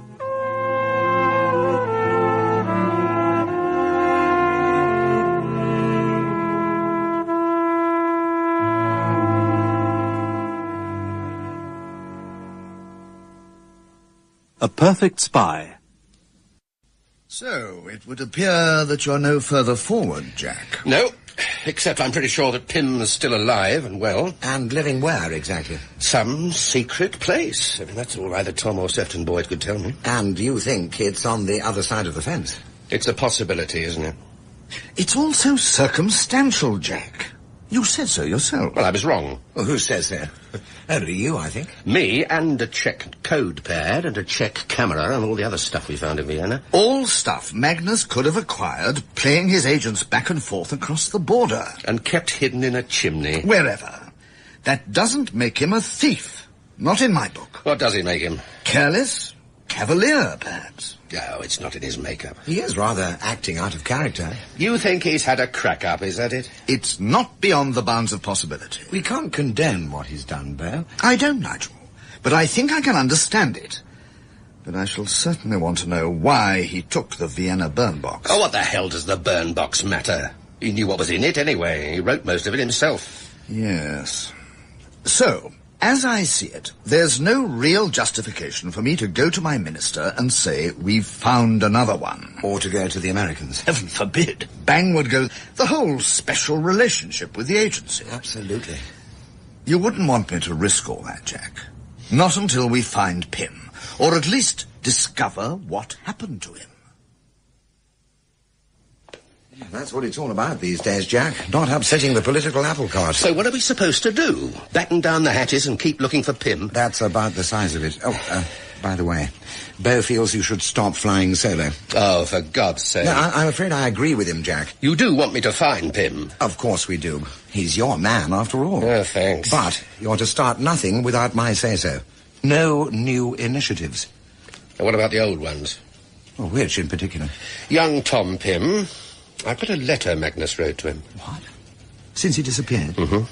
There are one or two things in it that I'd like the boy to explain to me. Might shed a little light. We won't be too long, will we, Uncle Jack? Mustn't be late for my next lesson. Oh, what time's that? 4:30. Only it's maths, and that's my worst thing. Don't worry, we'll have you back in good time. I don't suppose you've heard any more from your father? Well, not since that letter. Oh, yes. Here, you can have it back now. Oh, thanks. It's a fine letter, Tom. You should be proud. Yes. I see your dad mentions an Uncle Sid. Yes, sir. If you're ever down on your luck, he says, and you need a hot meal or a bed for the night, don't forget Uncle Sid. Oh, yes. Well, who is this Uncle Sid? Oh, Sid Lemon, sir. He was a friend of Grandad's. He used to look after Dad sometimes when he was a boy. Where does he live? Surbiton, by the railway. He's got a great big flagpole in his front garden with the Union Jack on it.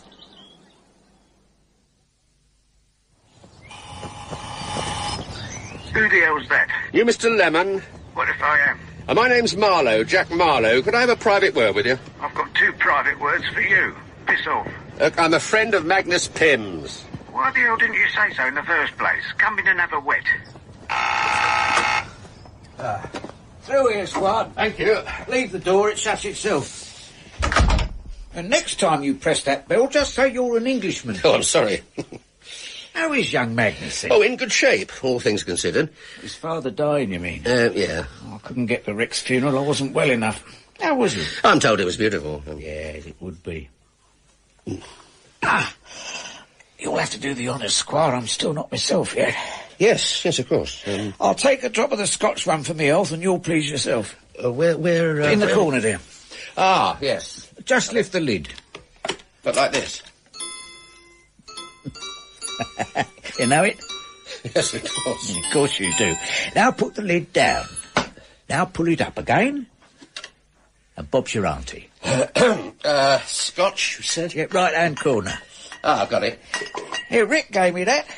There was a problem of liquidity about my pension, you see. Ah. Couldn't afford a gold watch, so he gave me that instead. It's worth a few bob, that is. Yes, I should think it is. Do you want water, or is that all right? No, that's fine. No. Right. Well, your health, Mr. Lemon. Yours too, Squire.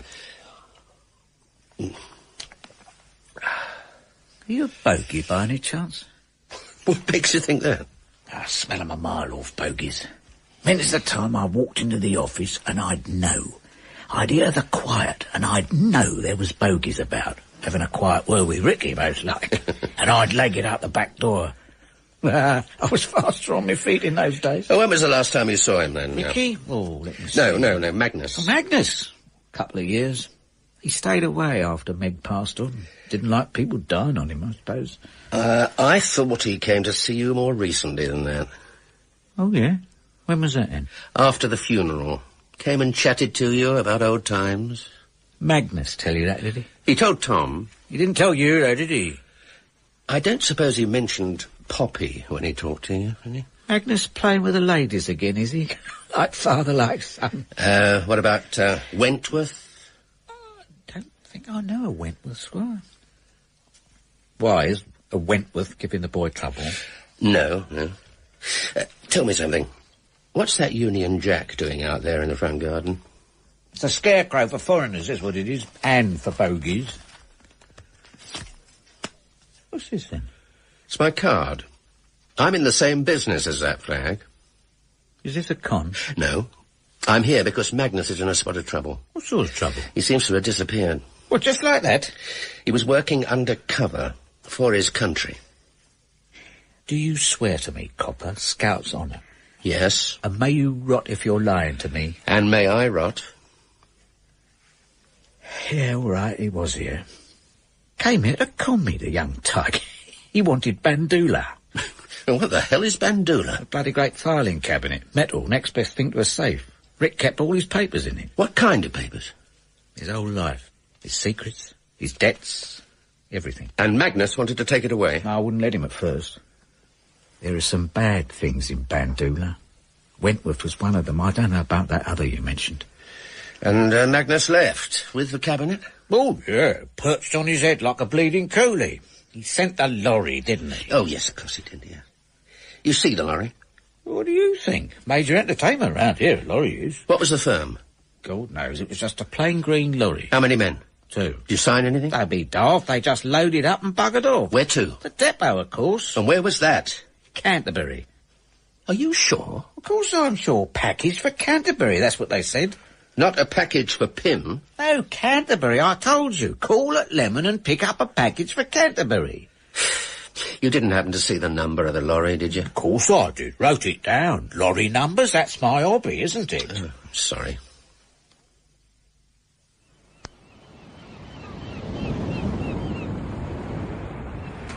Oxford was more than a university education for me. But it's only now that I realise that Mr. Canterbury, there's a man here asking for you. Just a minute, Miss Stubber. Ah. Who is it, Miss Stubber? He didn't give his name. Where is he? Downstairs, with another man. 2 of them? And a cabinet, a horrid big green thing made of iron. Bandula. That's all right, then. Why were we whispering? No reason, Miss D. No reason at all. Excuse me a moment. Up here. Top of the stairs. Oh, bloody wood. Yeah. Ready up? Right. It's all right, Misty. I ordered the wretched thing. Oh, do tell them to be careful of the wall, Mr. Canterbury. It's only just been done. I'm sure they're being as careful as they can. I'll pay for any damage they cause, I promise. If you wanted a cabinet, why didn't you say so? You could have had the one in room 2. This is special, Misty. It houses some old ministry archives I'm working on. I thought it easier to ship the whole lot down in one fell swoop. Here, where do you want this, Governor? In here, against the wall there, if you would. Oh, mind your back, love. Oh, sorry. What you got in here, a dead body? Just some old papers. Oh, bloody wait, I can tell you. Oh, begging your pardon, missus. Oh, really? There's you say. A bit more that way. Oh. Put it down there. Right, gently up. Together now. 1, 2. Oh. How's that? Perfect. Thank God for that. Here, split that between you. Oh, that's very nice of you, Governor. Thanks very much. Cheers. Come on, Alfred. Bye. Thank you. Well, I'd better see them out, Mr. Canterbury. If you wouldn't mind, Miss D. I still think that the cabinet from room 2 would have looked better. Probably. But this, dear Miss Dubber, is not just any old cabinet. This is Bandoola, the Ark of Rick's Covenant, with all his deeds and misdeeds locked away inside. The profit and loss account of a lifetime. London Gazette. Petition for bankruptcy. Receivers appointed for Magnus Dynamic and Astral and 83 associated companies. Director of Public Prosecutions invites Richard Thomas Pym to present himself for interview. Ah, yes. Photograph of Rick with red setter. Richard Thomas Pym, Liberal candidate in the Gulworth North by-election. A new chapter in all our lives, Rick called it. As soon as term ended at Oxford, I hurried over to join the campaign, to be met outside the station by Sid Lemon and a large van plastered all over with posters proclaiming Pym, the people's man. Where are we going? Little Chedworth on the water. What's happening there? Main meeting of the day, innit? Your father's due to speak at 9 o'clock. Always supposing he makes it on time. Oh, there's one of Meg's meat pies in the back if you're hungry. We were only just in time.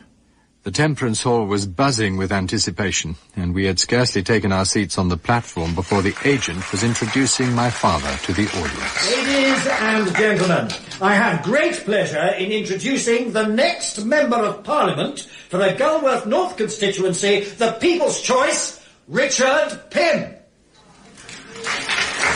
Clap, Magnus, a little tight. That's your father, your best pal. Thank you, ladies and gentlemen, thank you. You have ventured out on this inhospitable night for one reason, and one reason only.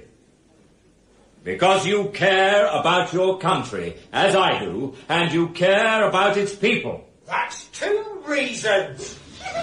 Quite right, my friend, quite right. But the 2 are one, and indivisible. The country is the people. People like ourselves, gathered here tonight. English people, root and bough, worried about their beloved country and looking for the man to see them right. He was soon in full flow, explaining the true meaning of liberalism for those unfamiliar with the differences between the 3 great parties, and then milking their human kindness with stories of his deprived childhood and God-fearing adolescence. To the voters of Little Chedworth, without a certain someone up there acting night and day for me as my senior partner. Or laugh if you will, because I would rather be the object of your mockery than fall prey to the cynicism and godlessness that is sweeping our land.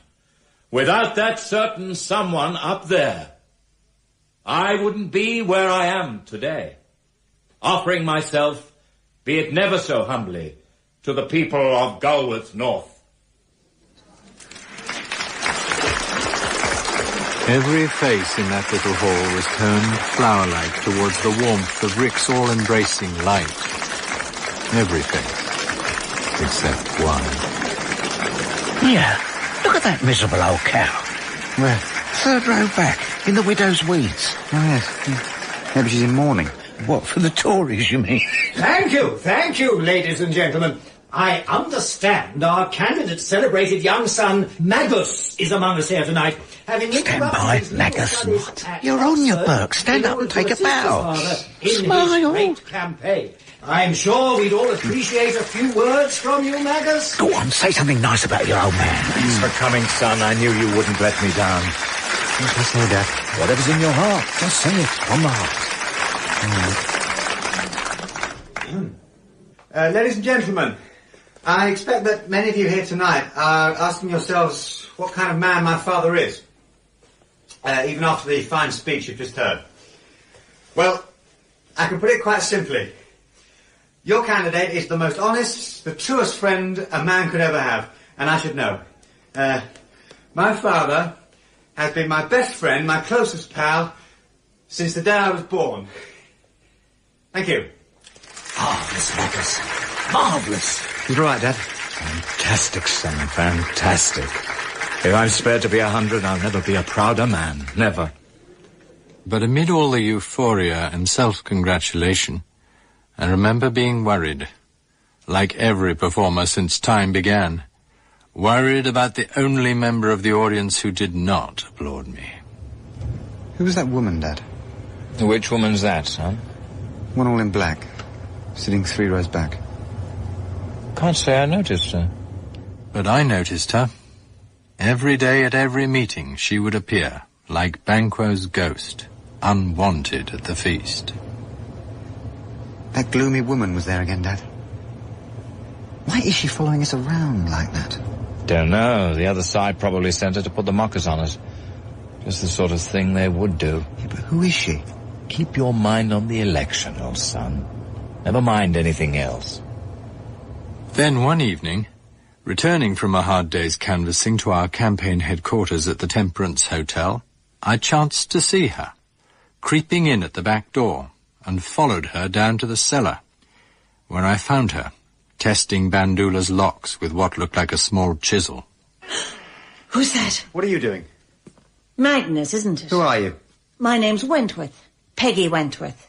Have you heard that name before, Magnus? I don't think so. Your father, Mr. Richard Thomas Almighty Pym, killed my husband, and as good as killed me too. No. And the proof's in this monstrous thing here. What, in Bandula? No. Why else would he bring it all the way up here, but that there was no one left to guard it in London? How did you know where to find it? I saw them unloading the stupid thing. I've been watching Mr. Richard Pym since the day he arrived up here. Well, I think it'll take a little bit more than the chisel to get Bandula to yield his secrets. Shh! Magnus, where are you? Magnus, come on, stop mucking about. I better go. Can we meet again later? Well, I'd like to talk to you. The old cattle market, you know it? I think so. Meet me there in an hour. Magnus! Where the hell are you? Here, Sid, just coming. An hour then. The old cattle market. I went to meet her, of course. How could I not? She was waiting for me. A sad, lonely figure, standing by a crumbling wall which overlooked the derelict cowsheds. I've been coming here quite a lot lately. Huh? I look at this place and I remember, like it was yesterday, what Richard Thomas Pym did to my happiness. What was that? He robbed us, Magnus. He robbed us blind. So you say, but... Listen. We were farmers, John and I. Farmed a Cornish manor called Tamar Rose that John had inherited from his father, and his father before that. It was hard. Every grain had to be wrestled from the wind down there. I can imagine. But we had everything we wanted. We were happy. Oh, yes, we were happy. Until the accident. Everything changed after the accident. What happened? God knows. John slipped, I suppose. He was as sure-footed as a mountain goat, but he must have slipped. He went into the thresher. Lost both legs below the knee. £9,000 the insurance paid. That's something, I suppose. That's when Rick, your father, appeared. All good sense and sympathy, and talked to that poor, weak-headed husband of mine into putting his money into some great trust fund. 12% plus profits, Peggy. Year in, year out. That's not so bad. Except that when John died, there wasn't a penny left for anybody. Not a single penny piece. What about the trust fund? Well, now, there's the thing for you. For reasons beyond his control, Rick and his precious trust fund had... Now, what did he call it? A problem of liquidity. A problem of liquidity. That was it. Purely temporary, of course. But in the meantime, no profits, no 12%, no nothing. You still had the farm, surely. Mortgaged to the bloody hilt. Your father brought some smart lawyer man from London. And this, while my poor weak husband was still in the hospital, mind, they talked him into mortgaging the farm. The farm, the land, the livestock, the whole damned lot. In the circumstances... With all the proceeds going to his dear old pal Rick, who promised to see us right. You'll never want for anything again, Peggy. No. Never want for anything again. My God. Here, read this. What's this? From your father's smart lawyer man. Go on, read it. Documents relating to the freehold of Tamar Rose are at present being processed with a view to acquiring a large figure in your interest. Here. I don't want to know any more. And why not? It's not my business. He robbed you, and the rest doesn't make any difference. No, not to you. It isn't you the bloody man possesses. It isn't you the foolish woman with a sickly child to care for and a bankrupt farm to mind. It isn't you he has in his hands, as sure as if he had you in his bed, with all the fancy frills and mirrors. No. Oh, yes, he even managed that. May God forgive me. Please don't tell me any more. The rest is private. Private it may be, but it's in that filthy green cabinet. How can you be so sure? Didn't he lead me to it himself one night? Barefooted in a brand new nightdress. The record, he called it. The record that would put him up alongside the angels, while us poor sinners bleed and starve for the glory of him. Stop, please, just Where's stop. the justice, Magnus? My poor John's rotting in his grave, and there's him parading down the street like some grandee, and the people all clapping and cheering for good old Ricky boy. All right. Where's the justice? Tell me that. I know what you want. Proof, Magnus. And it's right there in that cabinet. I know it. And by God, I'll have it from him. I swear on my husband's grave, I'll have it from him. I couldn't sleep that night. I no sooner closed my eyes than I saw her distraught face, heard her harsh, accusing voice.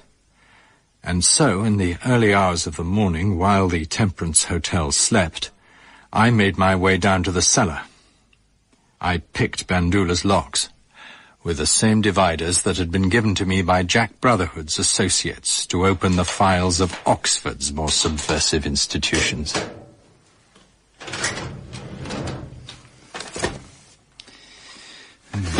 Bankruptcy.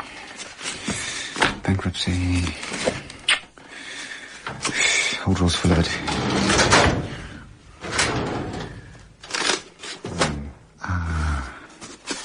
Wentworth.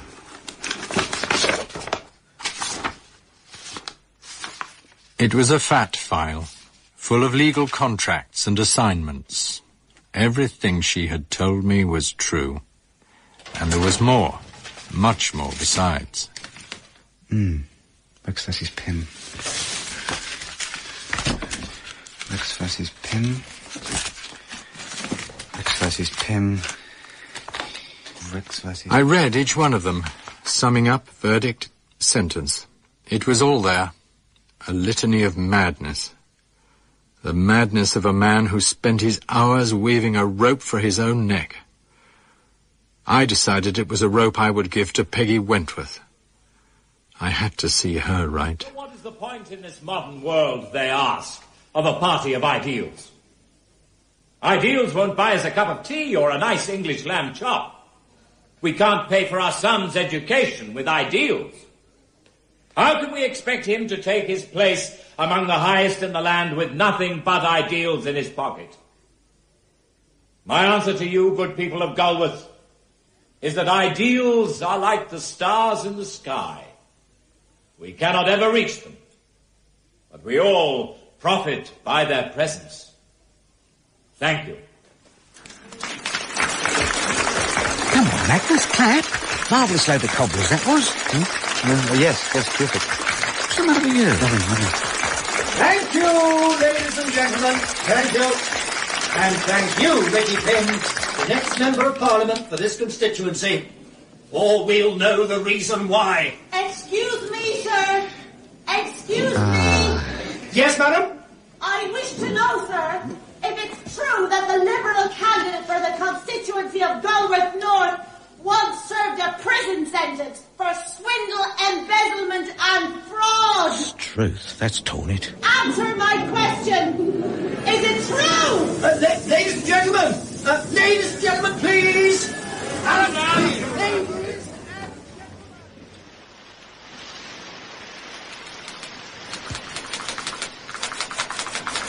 Some things in life you never forget. Peggy Wentworth. Cold, impassive, an avenging angel. And Rick's angry, incredulous face as he turned to look at me. You should have died then, Rick. When I killed you.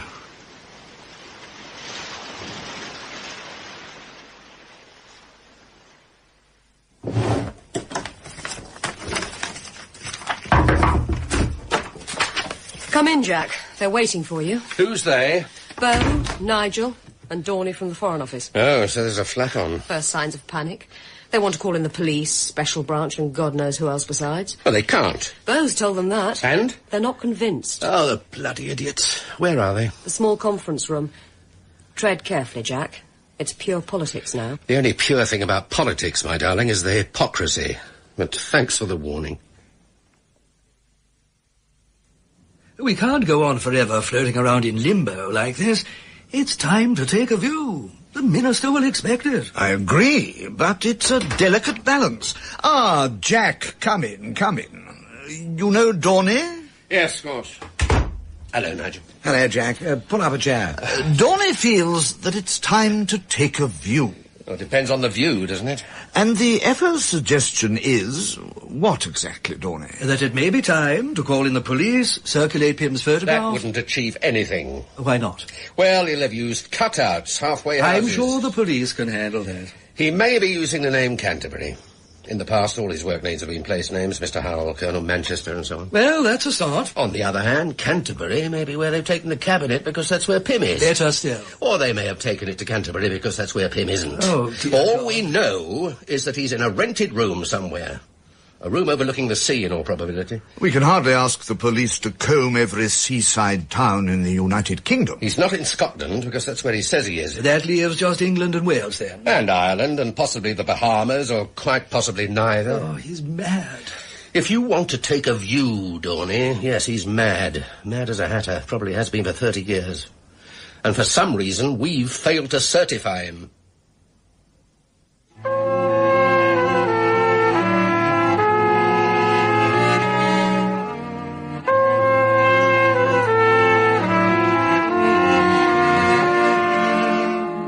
That was Part 4 of A Perfect Spy, the novel by John le Carre, adapted for radio by Rene Basilico.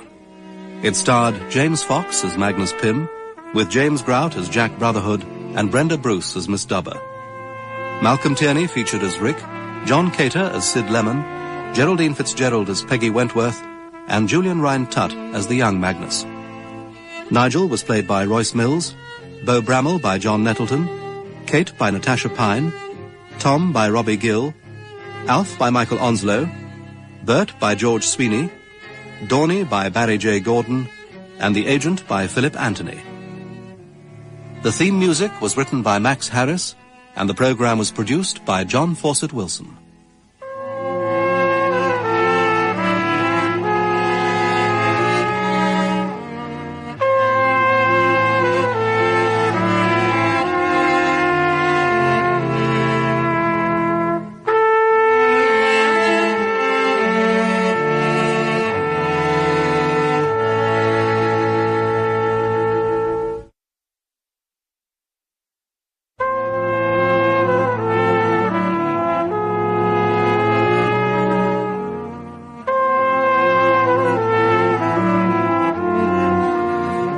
We present John le Carre's A Perfect Spy, adapted for radio in 8 parts by Rene Basilico.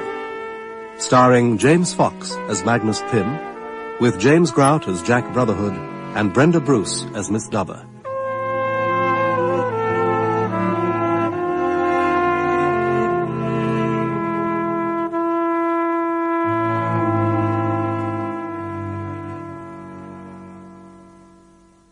A Perfect Spy, Part 5.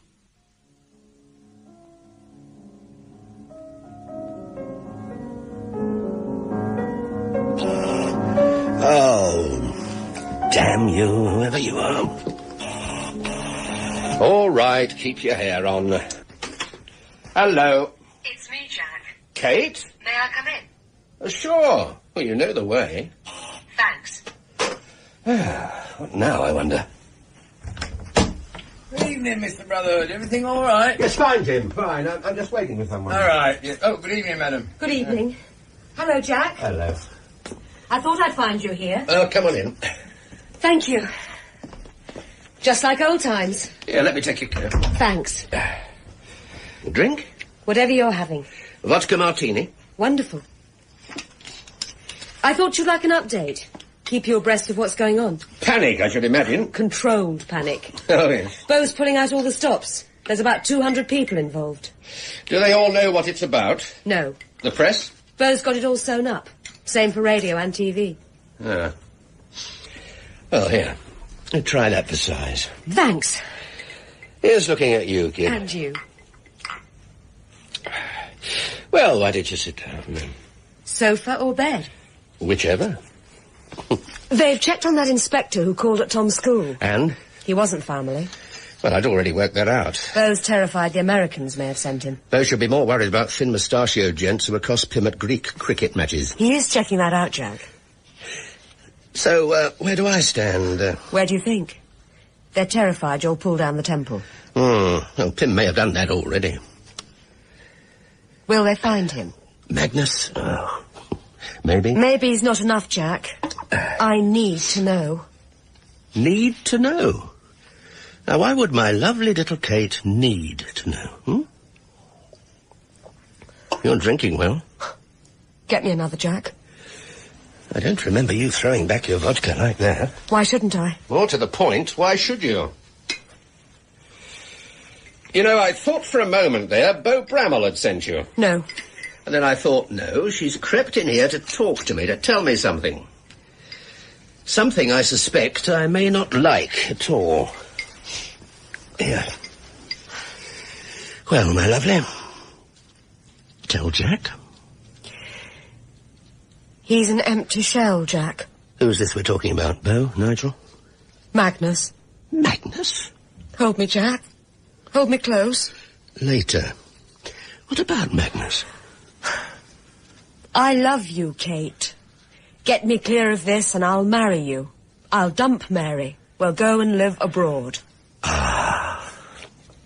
How deep are you in, Kate? Deep enough. I'm sorry, Jack. I've been such a fool.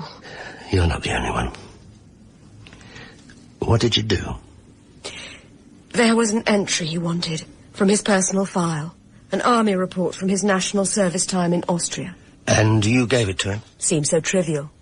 He was little more than a boy running some Joe into Czechoslovakia. But there was this girl called Sabina who got into the act and wanted to marry him. And? She defected.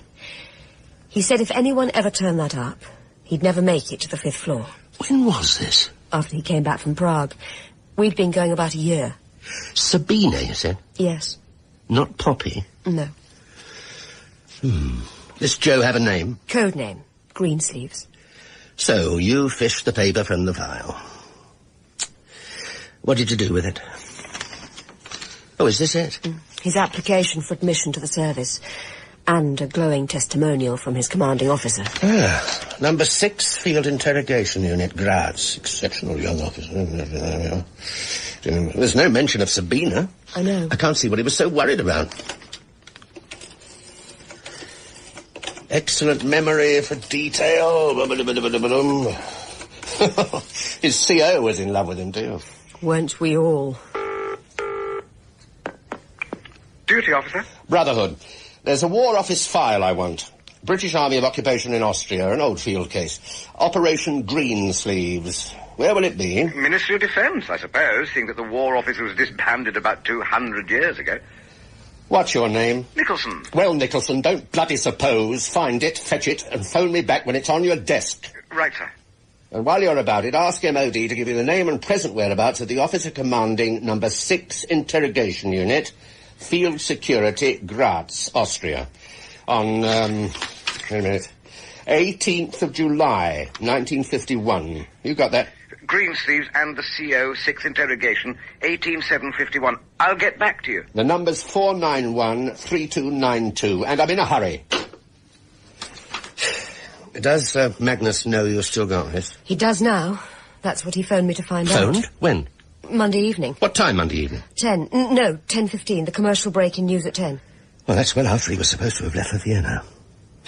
Where was he calling from? A phone box. Well, local, long distance? I don't know, but he must have been on for about 20 minutes. Saying what? He said he was sorry for everything. It wasn't all pretend. Wasn't? Yes, wasn't. It was, well, almost a sort of retrospective. And what about the file? He said I should feel free to tell everyone what I'd done, not to shield him anymore. To give him a week. 1 week, Kate. It's not a lot after all those years. It doesn't make sense. Just a minute. Yes? This is Nicholson. Well, that was quick. Yes. That file you asked for went missing years ago. Well, who was it last signed out to? It's marked out to us. 1953.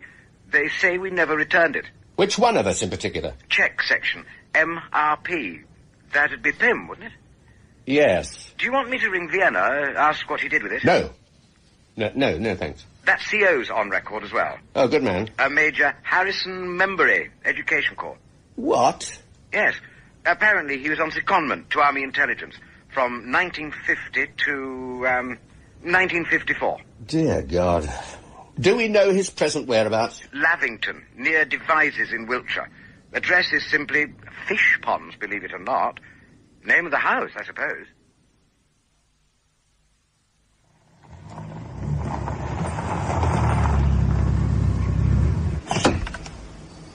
Hello there. Mrs. Membury? You managed to find us all right, then? Oh, very easily, thank you. I'm Jack Marlowe. How do you do? Come and meet Harrison. He's still poodling around in the ponds. Oh, I hope I'm not disturbing him. Not at all. To tell you the truth, I think he's rather taken with the idea that anyone should want to write a history of field security. Well, it's only for the archives. Even so, I'm surprised anyone at the MOD had the wit to get hold of the actual people involved before they all pig out. Ah, Harry, Mr. Marlowe has arrived. Huh? Oh, righto, just coming. How are the trout, dear? All right, I suppose. Trout? Oh, lovely. We don't eat them, Mr. Marlowe. Only the pike are allowed to do that. Ah, you're the academic chap, are you? He's a historian, darling. I told you. I can't think why they want to keep on raking over the past. It's the Greensleeves material we're particularly interested in, sir. Oh? Most of the original paperwork seems to have gone astray. Greensleeves, you say? Well, he was really young Pym's agent rather than mine. Was he? But you knew what was going on, Harry, didn't you? Yes. That was a long time ago, dear. Every little helps, sir. Pull the whole picture together. I suppose so. We've got some old photo albums of our time in Grout, if that would help. That could be very useful. Very useful. Let's go inside, then, shall we? Fine. Yep, I say, Marlowe, whatever happened to young Pym? Do you know?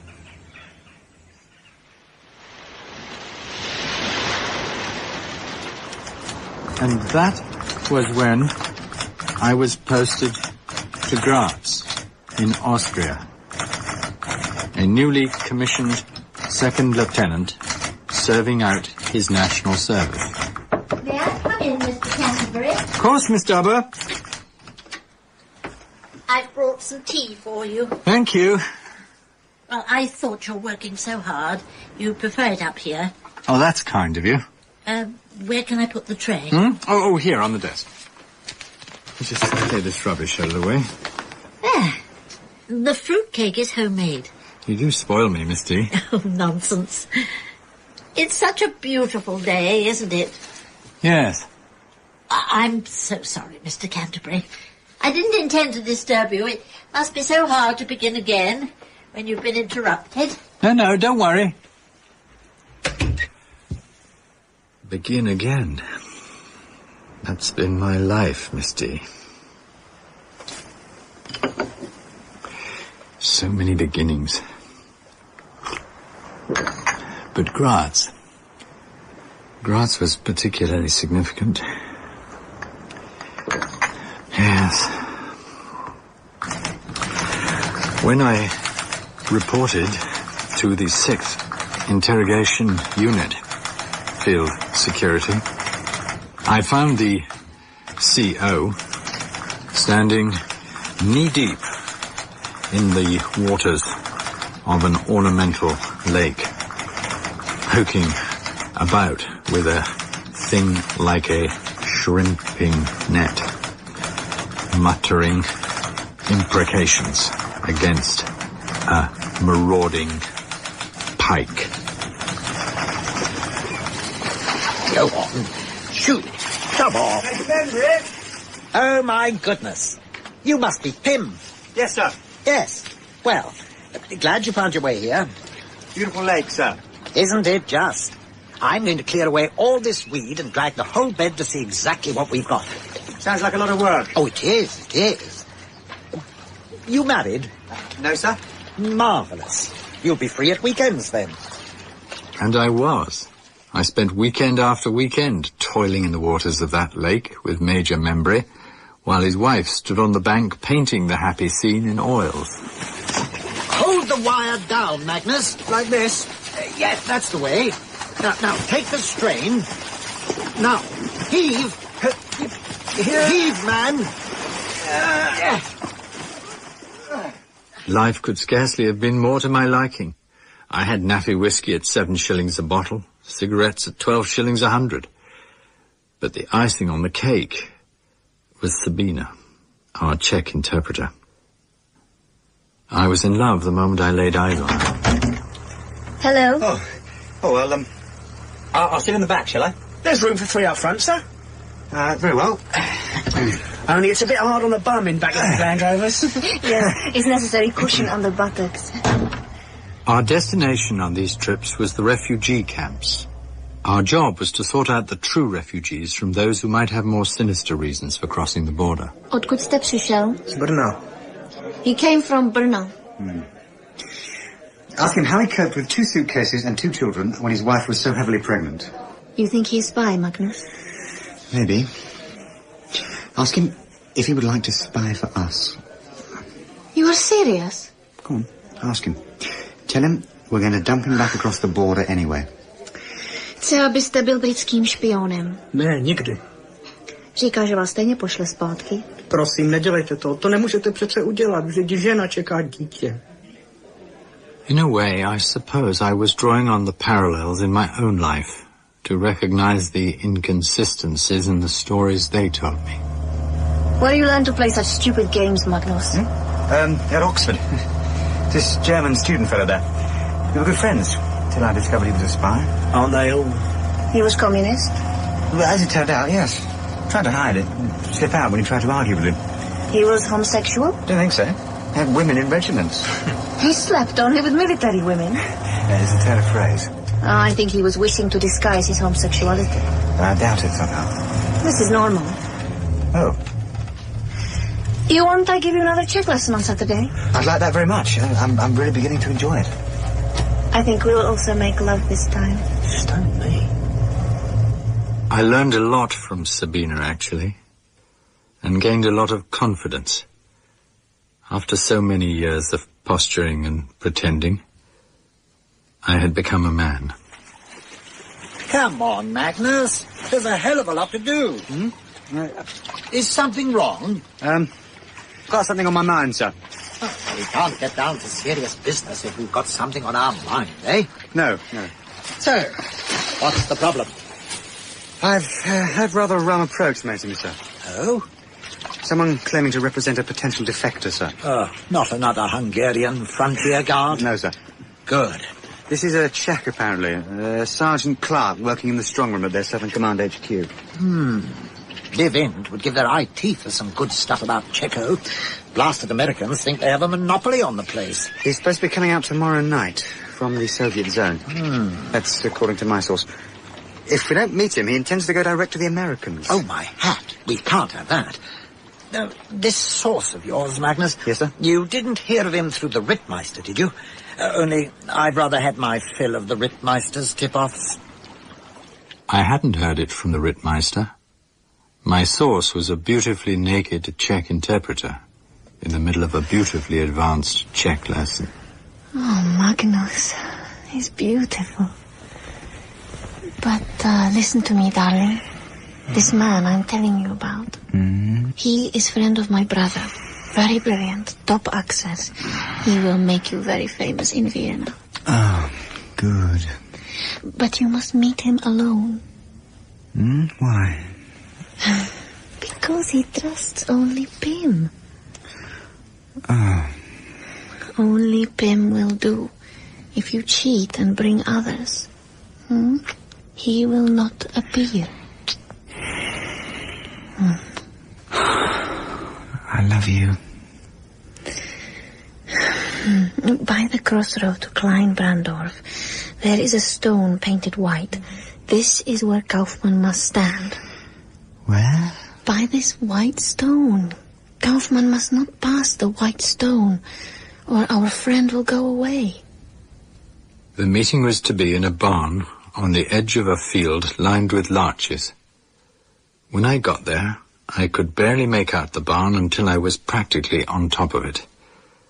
There was no sign of life. I cocked my revolver, took a deep breath, and slowly pushed the door open. Put your arms up, please. We are neither of us members of the shooting classes. Axel. Now we put our guns away and have a nice quiet chat, eh? It's you. Axel. Axel.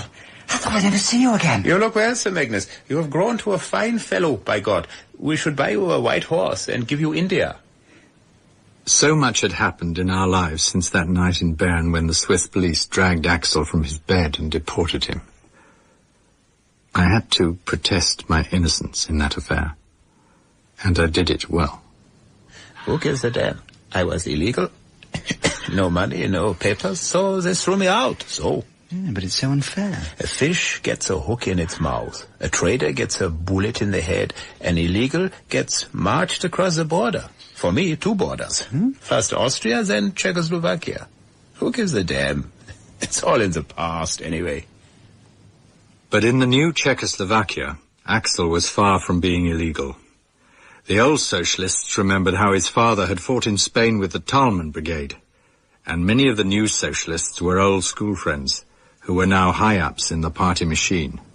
Suddenly I am like you, Sir Magnus, an aristo. Yes. Let us drink to that. What with? What do you think I bring in my briefcase? Vodka.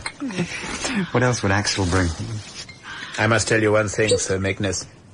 It is not Axel you meet tonight. It is Pavel. Said Sergeant Pavel, with a wife who beats him, kids who hate him, Russian bosses who treat him like a dog. Here? Thanks. So, to brave Lieutenant Pym from British Field Security and said Sergeant Pavel from Czech Military Intelligence. Who wants to defect. Prosit. Prosit. You are still proposing to come over to us, aren't you? Look, Sir Magnus, I think I crossed my last frontier a long time ago. Then why are you here? Because, like you, Sir Magnus, I also am a great spy. So when I hear about you, I get excited. Yeah, I think of you spying on me and me spying on you. I think we are 2 reasonable men. Maybe we can put our heads together and set the world to rights like we used to in the old days. Do you still have your Grimmelshausen? I still treasure it. Here. This is better. Is this genuine? If they ever find out, I can bring you my balls as well.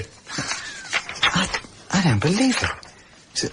The Soviet order of battle in Czechoslovakia. Not 100% up to date, perhaps, but a great coup for you, Sir Magnus.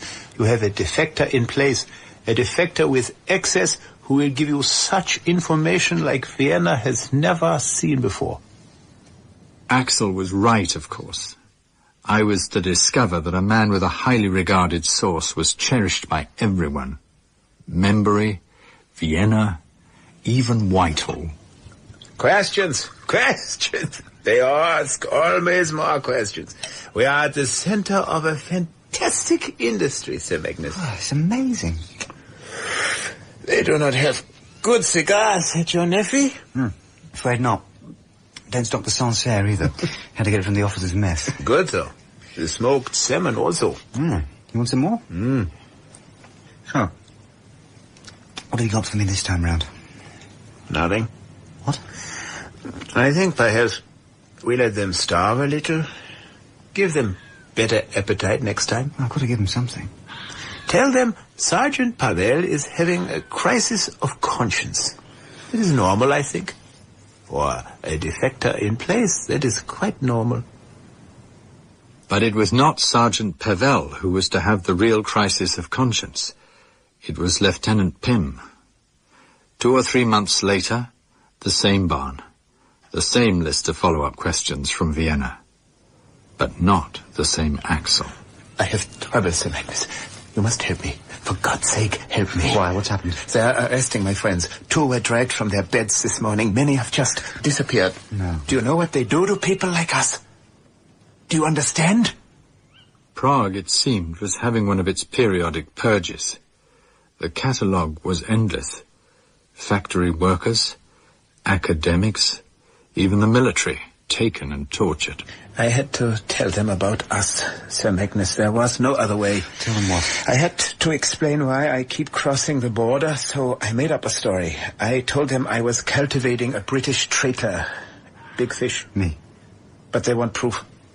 Proof? What sort of proof? Intelligence, Sir Magnus. Product.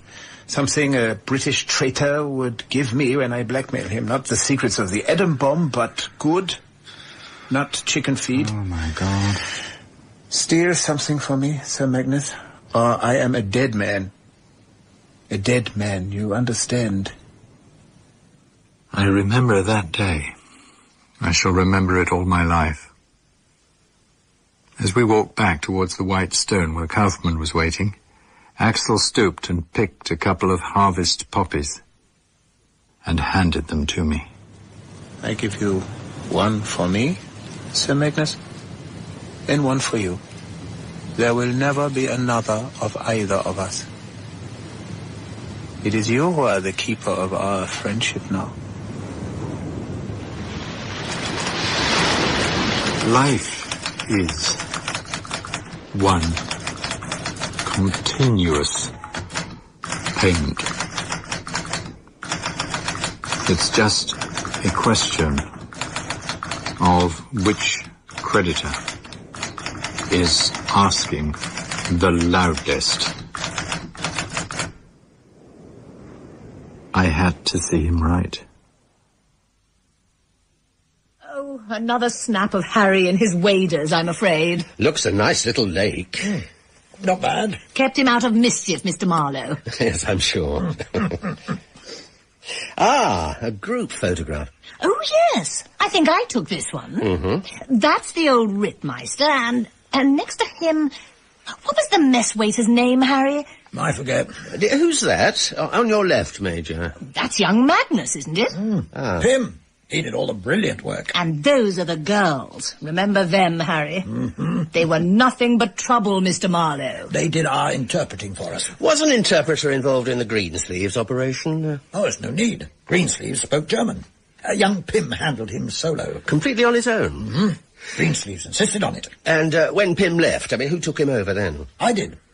Oh, never thought much to the fellow, actually. London was jumping with joy, but I always thought his stuff was a bit too flashy. How do you mean? Well, it all looked very good on the plate, but when you came to chew it over, there was precious little there. Like trying to eat a pike. All bones. And no meat. Exactly. I sometimes wondered if the Czechs went batting and bowling at the same time. Harry always thought that was why Greensleeves didn't show up after young Magnus left. Didn't you, dear? Mean of me, I expect. Are you saying you never met Greensleeves? Mm-hmm. Blighter stood me up at the altar. Vienna were absolutely furious. Blamed it all on poor Harry. And then, when I told them that he was no good anyway, they didn't like it one little bit. Packed me off back to the education corps at the double. Oh, typical. Greensleeves didn't have any other code name at any time, did he? Let me think. Only I thought there was another source in Grouts around that time. Serena, was it Serena, Sabrina, something like that. Sabina? He's talking about a source, darling. Our Sabina was an interpreter. That's her there. The blonde. Little minx. Set her cap at Magnus, didn't she? What became of her, do you know? Went back home to Czechoslovakia. Left a note for Harry saying she was homesick or something equally absurd. You don't remember her other name by any chance, do you? Court, wasn't it, Harry? K-O-R-D-T? Her other name. Poppy. What did you say, Major? Yes, Poppy. That's it. Nonsense. No one ever called her anything but Sabina. I'm not talking about her. Greensleeves. His real name was Pavel something or other, I forget what. And then for some reason, Magnus started calling him Poppy. Are you sure about that? Oh, absolutely positive. We called him Poppy right up to Remembrance Day. And then some buffoon in London decided that calling him Poppy was an insult to the foreman. Probably got promoted for it, darling. More than likely.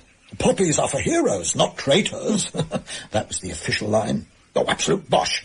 I was furious. And so was Magnus. Poppy is a hero, he said. Did he now? Yes. I always liked Magnus for that.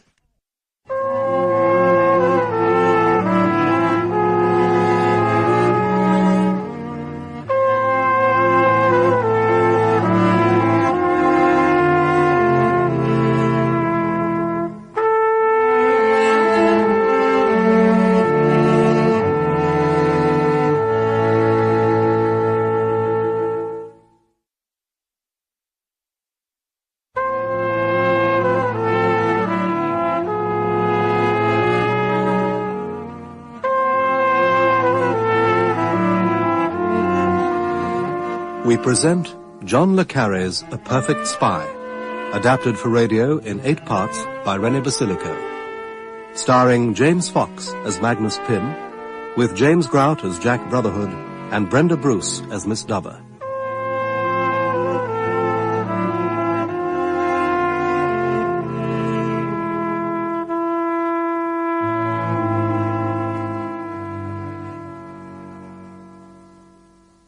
A Perfect Spy.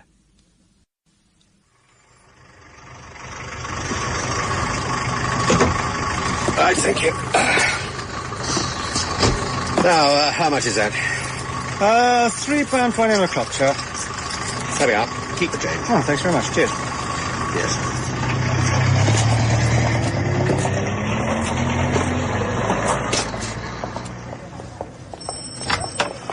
Oh, hello. Sorry.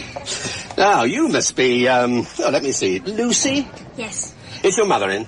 Yeah. Mum, there's a man here to see you. Coming! She's just coming. Thank you. Excuse me, I'm late for school.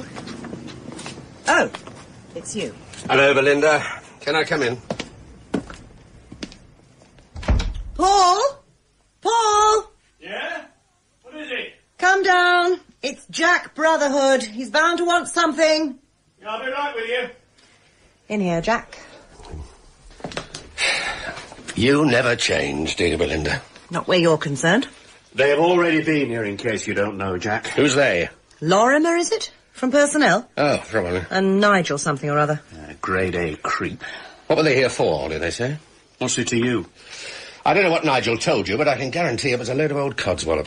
They were vetting Magnus for a top appointment, if you must know. Oh, that's what Nigel told you. Yes, it is. Do you believe it? Don't answer him, darling. Well, do you? Come on, Jack. Out. You're welcome any time for a drink, but not for this nonsense. Sorry, but out. Magnus has jumped ship, Belinda. Oh, God. What do you mean? He's bolted. Nigel and his little band of brothers are after his blood. And you? What are you after? Well, he's my man. I'm not quite so enthusiastic as everyone else. Hold on. Let me get this straight. Are you saying... Don't bother. They put a muzzle on your editor, same as on everyone else's. Not another bloody D notice. For the moment. But if Nigel has his way, they'll soon be plastering Belinda's previous marriage all over the front page. Oh, God. Look, why don't you make us all some coffee, darling, and then get back to work?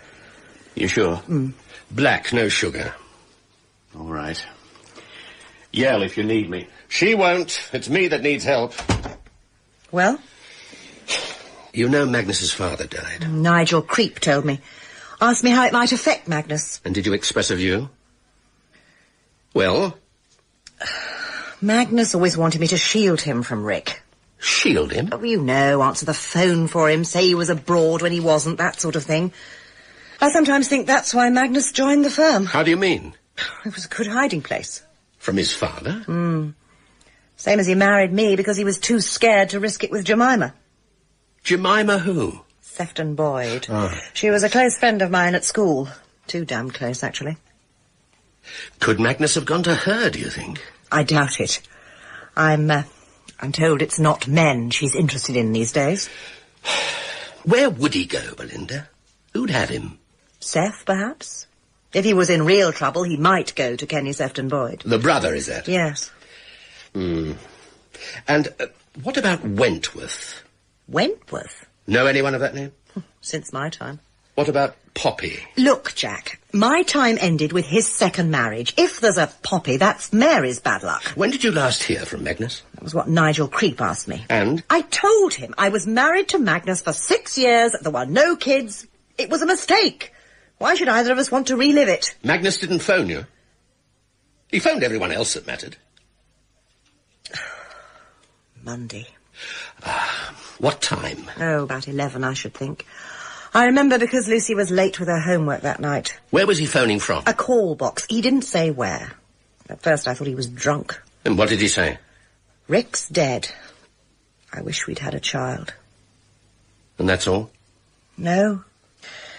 He said he'd always hated himself for marrying me. Now he understood himself, and he... Oh, what? He loved me for trying so hard. You tell Nigel that? It's none of his business, is it? No.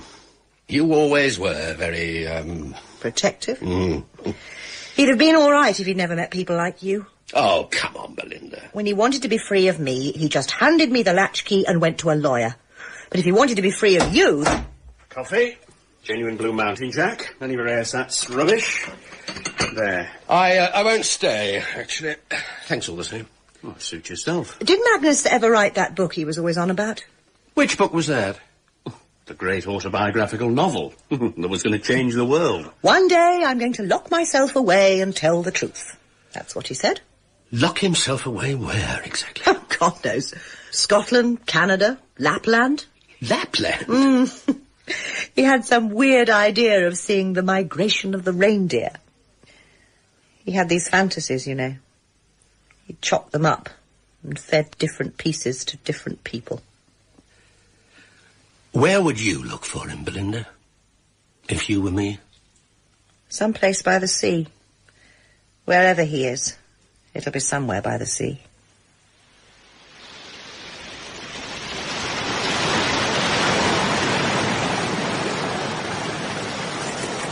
After Vienna, Grout, and National Service, there was London. And what? Mr. Canterbury, are you all right? Of course I'm all right. Why shouldn't I be? What is it, Misty? Is something wrong? You do thump so, Mr. Canterbury. You grind your teeth, and a little while ago I think you were humming. Was I? We thought you were ill. We? Toby and me. Oh, the cat. Well, of course the cat. Did you think I had a lover, you silly man?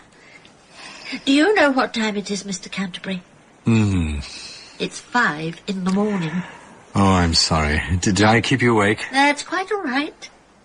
But you really should get some sleep. Yes. However much the country needs you, it can always wait another day. Yes, you're right, Misty. After Vienna and National Service, there was London and what? I was facing a future full of question marks. And, almost inevitably, I drifted back to my old alma mater and the Oxford Appointments Board. Sherry, Pym? Thank you, sir. Now, have you considered a career in industry? Industry would be fine. Oh, you like having grease up to your elbows. Bit of dirt doesn't worry me, actually. How about eating with the crew? Like the crew, do you? I'm not particularly class-conscious, sir. Charming. There. I hope Tio Pepe suits. Perfectly, thank you. Oh. Now, let's think what we might offer you, Pym. A menial librarianship at the British Museum, perhaps? Well. A sort of third assistant clerkship to the House of Commons? Have a few bits and bobs in Kenya, Malaya, the Sudan, etc.? Do you like abroad, or hate it? Abroad is super. I was at university in Bern. I thought you were up here, among the dreaming spires. Here as well. Like adventure, do you? Love it, actually. A little frisson of danger to spice the dreary day? Absolutely. And will you give unquestioning allegiance to whoever is rash enough to employ you? I will. And adore your country, right or wrong, so help you God and the Tory party? I will again. I swear it. And do you also believe that to be born British is to be born a winner in the great lottery of life? Well, yes. That too, to be honest. Then join the firm. What firm? The firm. Be a spy, dear boy. What's this? What does it look like? An application form. I believe you know Jack Brotherhood. Yes. Yes, I do. He sends his love and says, why the hell haven't you been in touch with him instead of wasting your time applying for jobs you were never cut out for? Perhaps I shouldn't have been surprised. Here was Jack pulling the strings again, reeling me in like a hooked fish and landing me in front of a selection board, which he had almost certainly primed beforehand. Any more questions, anyone? Perhaps Pym would like to tell us about his father. A rather colourful character, by all accounts. I'm afraid he's a bit too colourful at times, sir. I don't see a lot of him, to be honest. Well, still friends, though, aren't you? Oh, yes. We can't hold Pym responsible for the sins of his father, can we? I do rather steer clear of him, actually. Quite so. I understand you're by way of being a Czech buff. Speak the language and so on. Well, I get by, I suppose. What do you think about all these purges they're having over there, eh? I think they're appalling, sir. It's a rotten system that can only survive by the exercise of oppression. Yes, but what would you do about it? In what capacity, sir? As one of us, of course. As an officer in this service, Pym. Well, I think I'd play their game, sir. Divide them against themselves. How? Spread rumour, false accusation, suspicion. Let dog eat dog. You mean you wouldn't mind getting innocent chaps chucked into prison by their own police? Not if it shortens the life of the system. Oh, a bit harsh, isn't it? No, sir. I don't think so. Anyway, I'm by no means convinced these innocent chaps are all that innocent. They're not fighting the system. They're only trying to make it more acceptable to themselves. Well said, Pym. In life, we rarely end up doing the thing we do best. What my best was, I shall never know, because I accepted the firm's offer without hesitation, and then made an offer of my own to Belinda, which she also accepted without hesitation. And how do you intend to keep your charming bride in the style to which she is accustomed, Magnus? It's Magnus, actually. Well, I'm only a management trainee at the But she's moment. got tremendous prospects. Yes, yes, we're exporting to Eastern Europe, the Iron Curtain countries. Tremendous potential. How fascinating. Such a pity your parents couldn't be here. Yes, isn't it? Lovely wedding. Don't happen to know where they've hidden the bubbly, do you? Isn't she awful? Where is he then? Oh, where's that boy of mine? Oh, my God. Who is it? Rick. Ah, there you are. Hello, old son. Well, don't you recognize your old pal? Hello. Well, aren't you going to introduce me to the bride? Linda, You son, she's a beauty. Magnus, who is this Come man? here, my dear. What? Give your old father-in-law a big kiss. Oh, my father-in-law? Magnus, you are a lucky chap. Ladies and gentlemen, could I have your attention, please? Not now, Dad, please. I may have come a little late to the feast, but I would like to address a few words to you on this most auspicious of occasions. Just a few, because this is their day, and when two young people love each other, us old uns who have had our day should stand well aside. I remember little now of that speech, except that it was beautiful, and modest, and free of all his usual hyperbole. And he finished by ushering us both outside to bestow his wedding present on us, a brand new Jaguar XK15, with Mr. Cudlove, dear old Cuddy at the wheel. Well, Belinda, Magnus, what do you think of it? A supreme example of British engineering genius. Oh, it's beautiful, isn't it, Magnus? Super. It's your old man's gift to both of you. Dear old Cuddy's going to drive it wherever you want to go. It's yours, and nobody will ever take it from you as long as God spares me. But when the time came for Belinda and me to leave the reception, two very obvious plainclothes detectives were asking questions of a very confused hotel manager. And both dear old Cuddy and the supreme example of British engineering genius had quietly disappeared. My new bride and I had to leave in the official wedding car. We had hardly settled in our seats when a complete stranger leaned in after us and gave us the best, the very best present of all. These for you, please, madam. Flower. Oh, thank you. Is to bring special good fortune, always. They're beautiful, thank you. Who was that? God knows. Well, there's no card. No, there wouldn't be. They're absolutely beautiful, aren't they? And very unusual. They were beautiful. The most beautiful poppies I'd ever seen. Once the honeymoon was over, I settled quickly into a new routine. Wedded bliss, punctuated by regular trips behind the Iron Curtain. Cestovní doklady. Thank you. Angličan? English? Yes. Magnus Richard Pym. For what you're come to Czechoslovakia? Business. What business? Electrical. Alternators, oscillators, that sort of thing, you know? Nerozumím. Dej mi to. I have an official appointment to visit a factory in Saskonice. Saskonice? Co je to, člověče? No přece Magnus Richard Pym je pozván na návštěvu našeho podniku v Saskonicích. On this occasion, I had an unofficial appointment with one of the firm's dead letter boxes at Písek, 19 kilometers to the northeast. And by the time I arrived at my hotel, I felt flat and bored, as I usually did on the firm's business. Vaši jméno, prosím. Pym. P-Y-M. Okamžik. Podepište, prosím. Stop! What's it? Nehýbat se. What is it? What's going on? Nekecej, otoč se ke zdi. As you wish. Magnus, Richard, Pym. Yes. Silence! Face the wall! What? Hands on your head, you fascist swine! Forget that! Jo, dobře. Magnus, Richard, Pym. You are charged with crimes of espionage, provocation and incitement to treason. But that's rubbish. Je čisté, nic nemá. Dobrý, pusto. Ale ty šopot kontrolu. Dobře, provedu. This is an outrage. I demand to see a British consul immediately. Do not make any false move or I will shoot you in the back. Very painful, Sir Magnus. Provedivus, ale nic neber, rozumíš? Jo, rozumím, soudru, provedu. A skončíš? Vyhovoz na centralu. Jo, jistě. Neither of us spoke a word as Axel pushed me out of the hotel and into a battered old Skoda which was parked outside. I supposed he was taking me to the police headquarters, but instead he drove out into the Czech countryside. This is scandalous. My government will insist that those responsible be severely punished. Save your breath, Sir Magnus. The car is not bugged.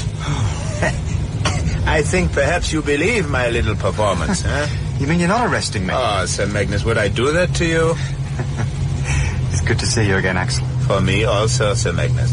But you make it damned difficult to be your friend. I don't see why. Ah, you don't see why, by God. Even the poor Czechs can look at their card index, and what do they see? The bold Sir Magnus, who applies for a business visa now, is the same Sir Magnus who was a fascist spy in Austria. Oh. Also, that a certain running dog called Axel was his fellow conspirator.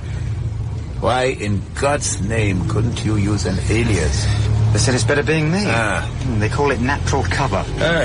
Sometimes I think you have been put on Earth to be my black angel.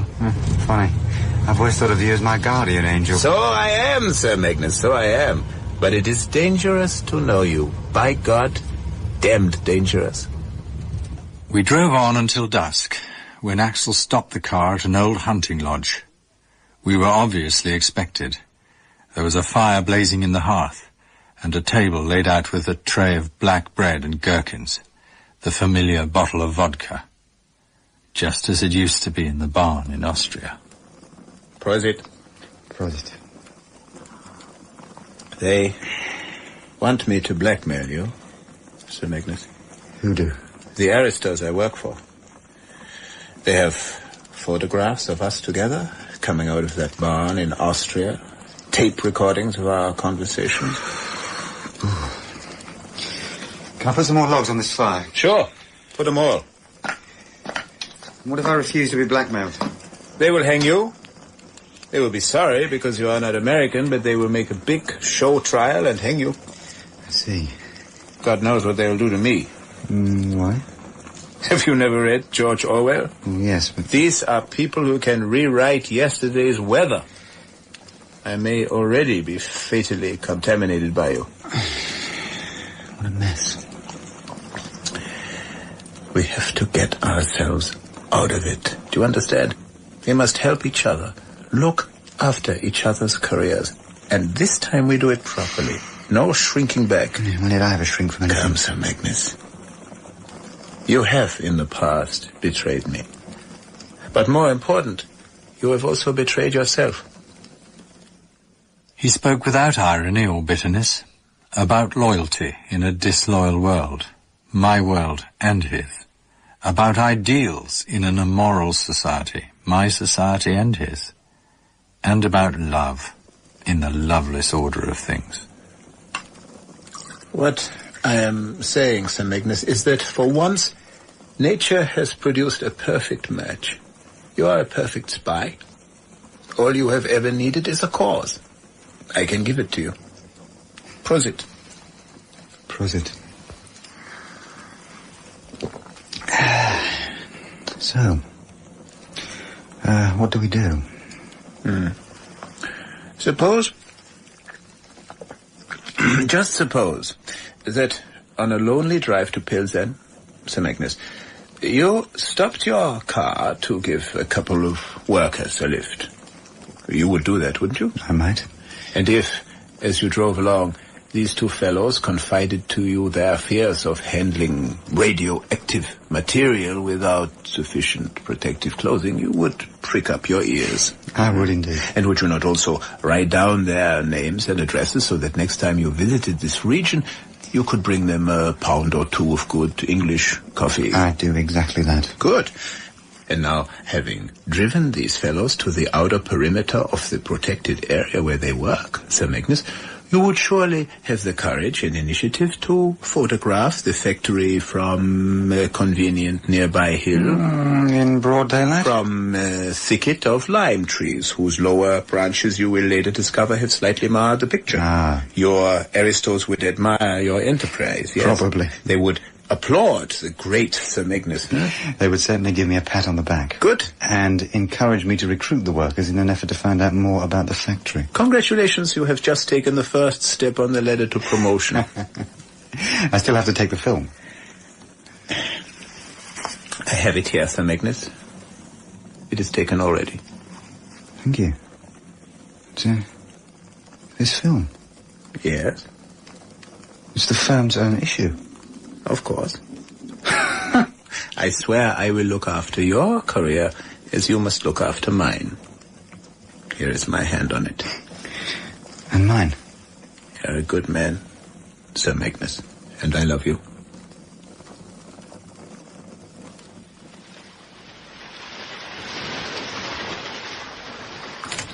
I shall never forget that touch of his hand. Wry and decent and forgiving. Axel was my friend again.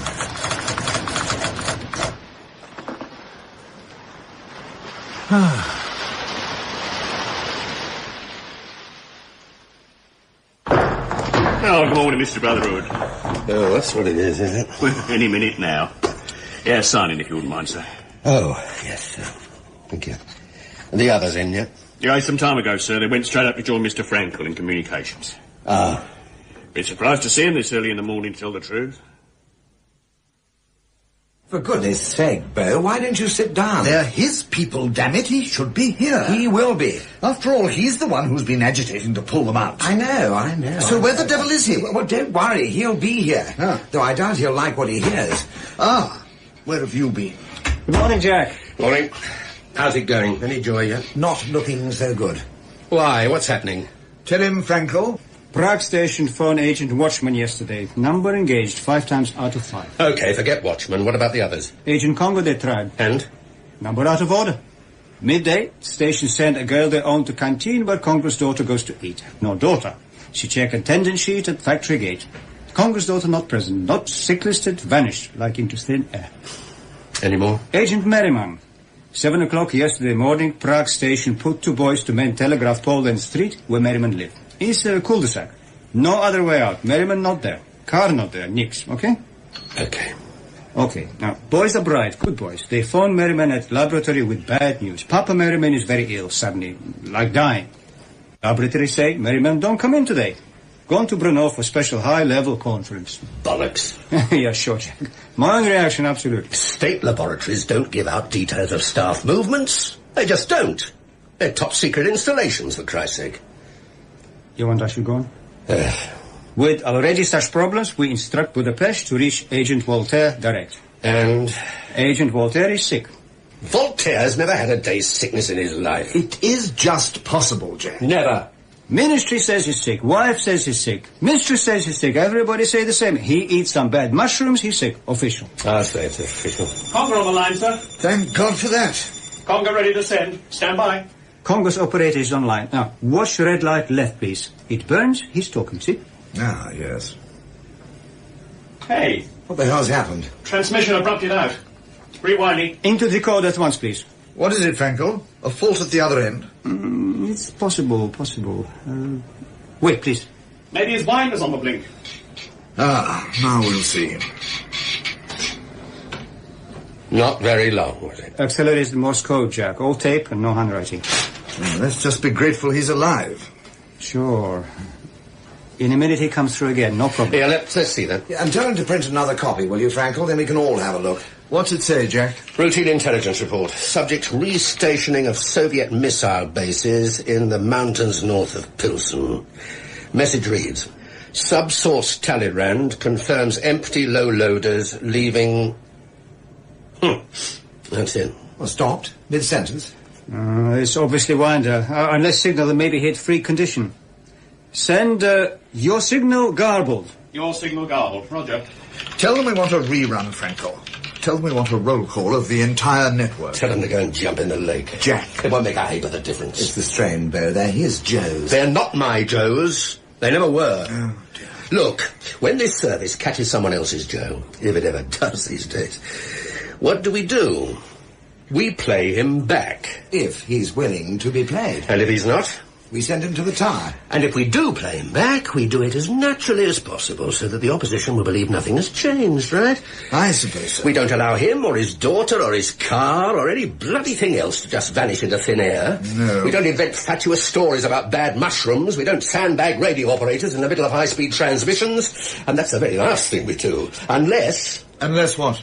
Unless we want the opposition to know we're rolling up their networks. But why would anyone want that? Explain, please, Jack. Because they invented the networks.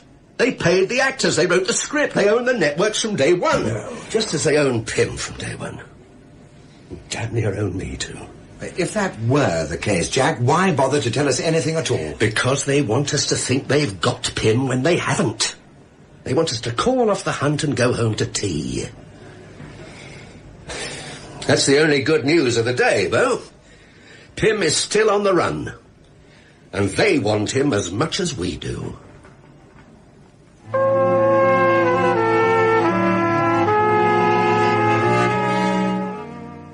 That was part 6 of A Perfect Spy, the novel by John le Carre, adapted for radio by Rene Basilico. It starred James Fox as Magnus Pym, with James Grout as Jack Brotherhood and Brenda Bruce as Miss Dubber. Jack Claff featured as Axel, Malcom Tierney as Rick, Sally Grace as Belinda, and Julian Rhind-Tutt as the young Magnus. Paul was played by Gareth Armstrong, Lucy by Rebecca Cullum, the Professor by John Carlin, the Chairman by Colin Pinney, the Colonel by Dominic Letts. A wedding guest by Gilly Mears, a Czech border guard by Gerton Klauber, Czech security officer by Peter Meyer, Nigel by Royce Mills, Beau Brammel by John Nettleton, and Frankel by Alexei Yevdokimov. The theme music was written by Max Harris, and the program was produced by John Fawcett Wilson.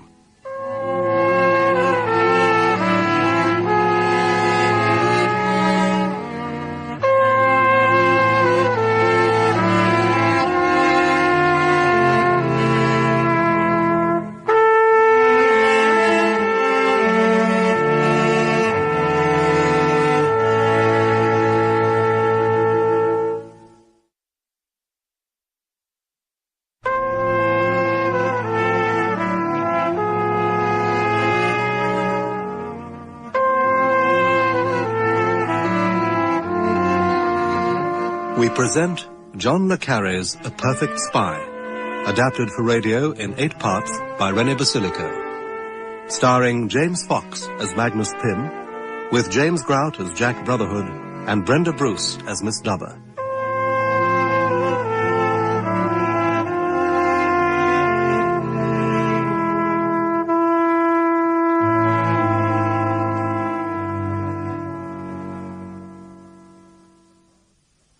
A Perfect Spy, Part 7.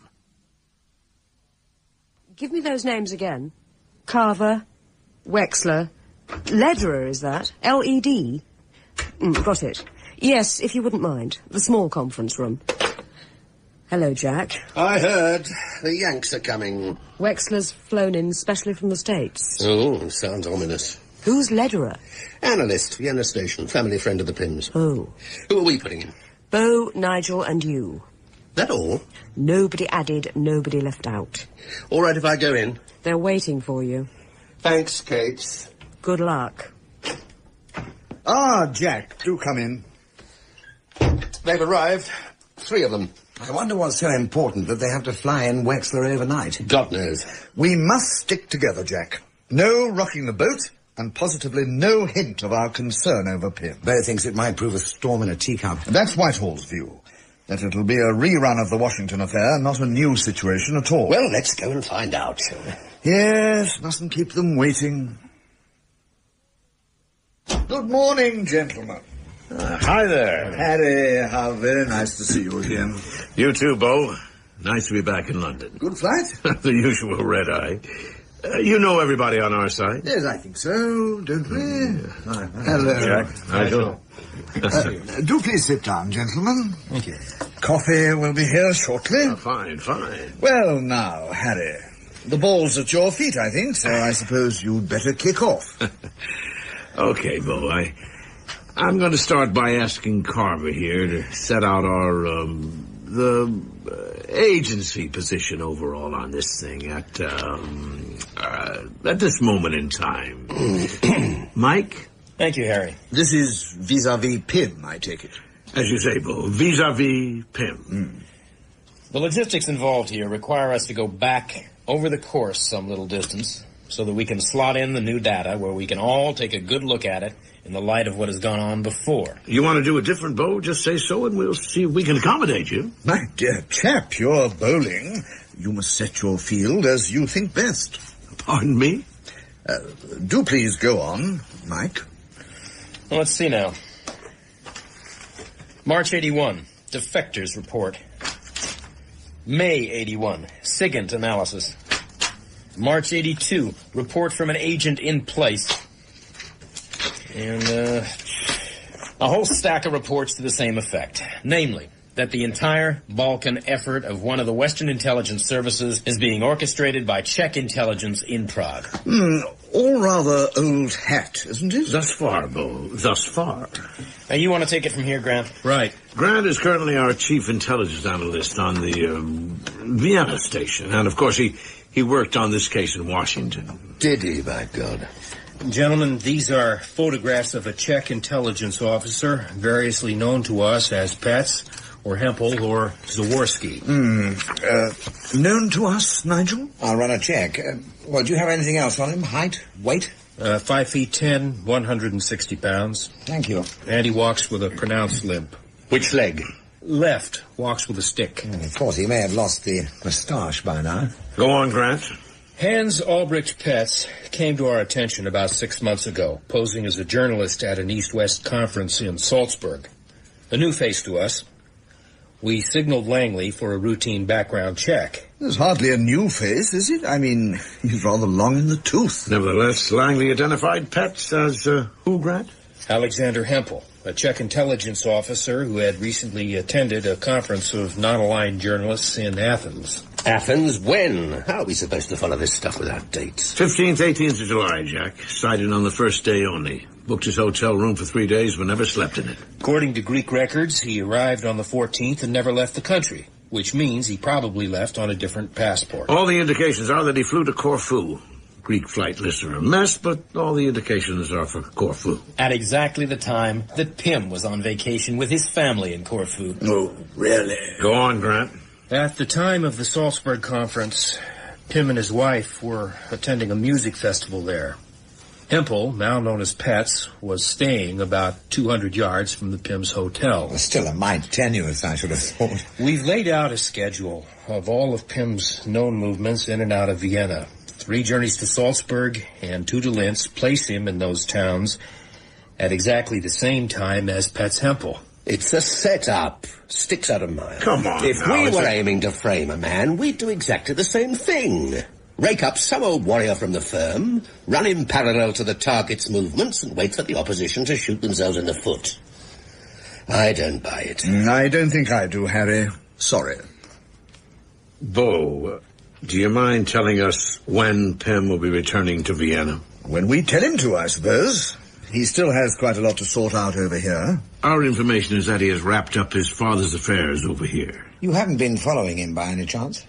You've got to pull him in, Bo. Interrogate him. If this is a Czech deception operation, we have to know. When the moment is right. You have my word. Maybe the moment's right now. You really must trust our judgment on that, Harry. Ah, coffee. Thank you, Kate.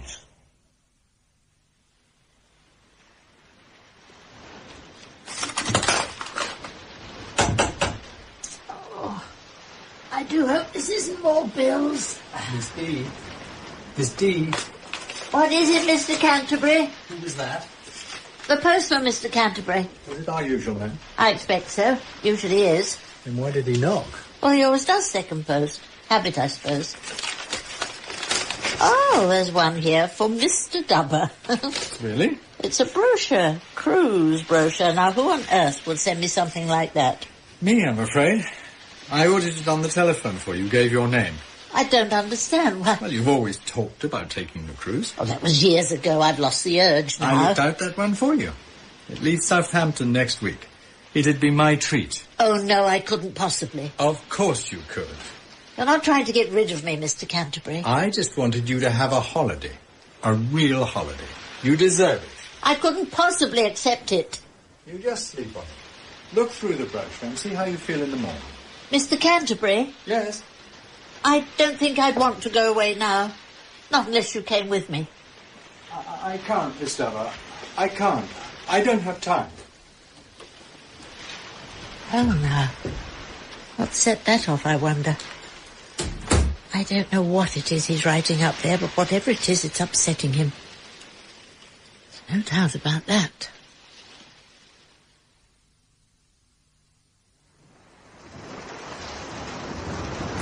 In the beginning, it was A for Axel. In all the beginnings, it was A for Axel. It was Axel who created a whole series of fictitious defectors in place. Axel who produced a whole repertory company of Czech actors to make up my agent networks. And Axel who ignited the rocket which lifted me straight into the middle echelons of the firm and to an important posting in Prague. You like the auto, Sir Magnus? The blackened windows, especially. This is the way the aristos travel. We have come up in the world. Where are we going? To the giant mountains, Sir Magnus, to a secret castle which is reserved for the pleasures of aristos like ourselves. What are we meant to be celebrating? How would you regard a middle executive from our great National Bank of Czechoslovakia who has access to some of our most serious mismanagements? And where am I supposed to have found him? In a secret castle in the giant mountains, Sir Magnus. Where else? Axel's secret castle proved little more than an overblown hunting lodge, but it was secluded, peaceful. The perfect place to recruit a new agent.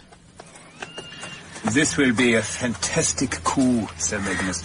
One which will give you great pleasure, I promise you. We'll need a good cover story. I can't just produce agents out of thin air. The firm can be very fussy about things like that. I will be very careful, Sir Magnus, for my own sake as well as yours. It is not only your aristos who are fussy, mine also. They have a great fear that you have been planted on us.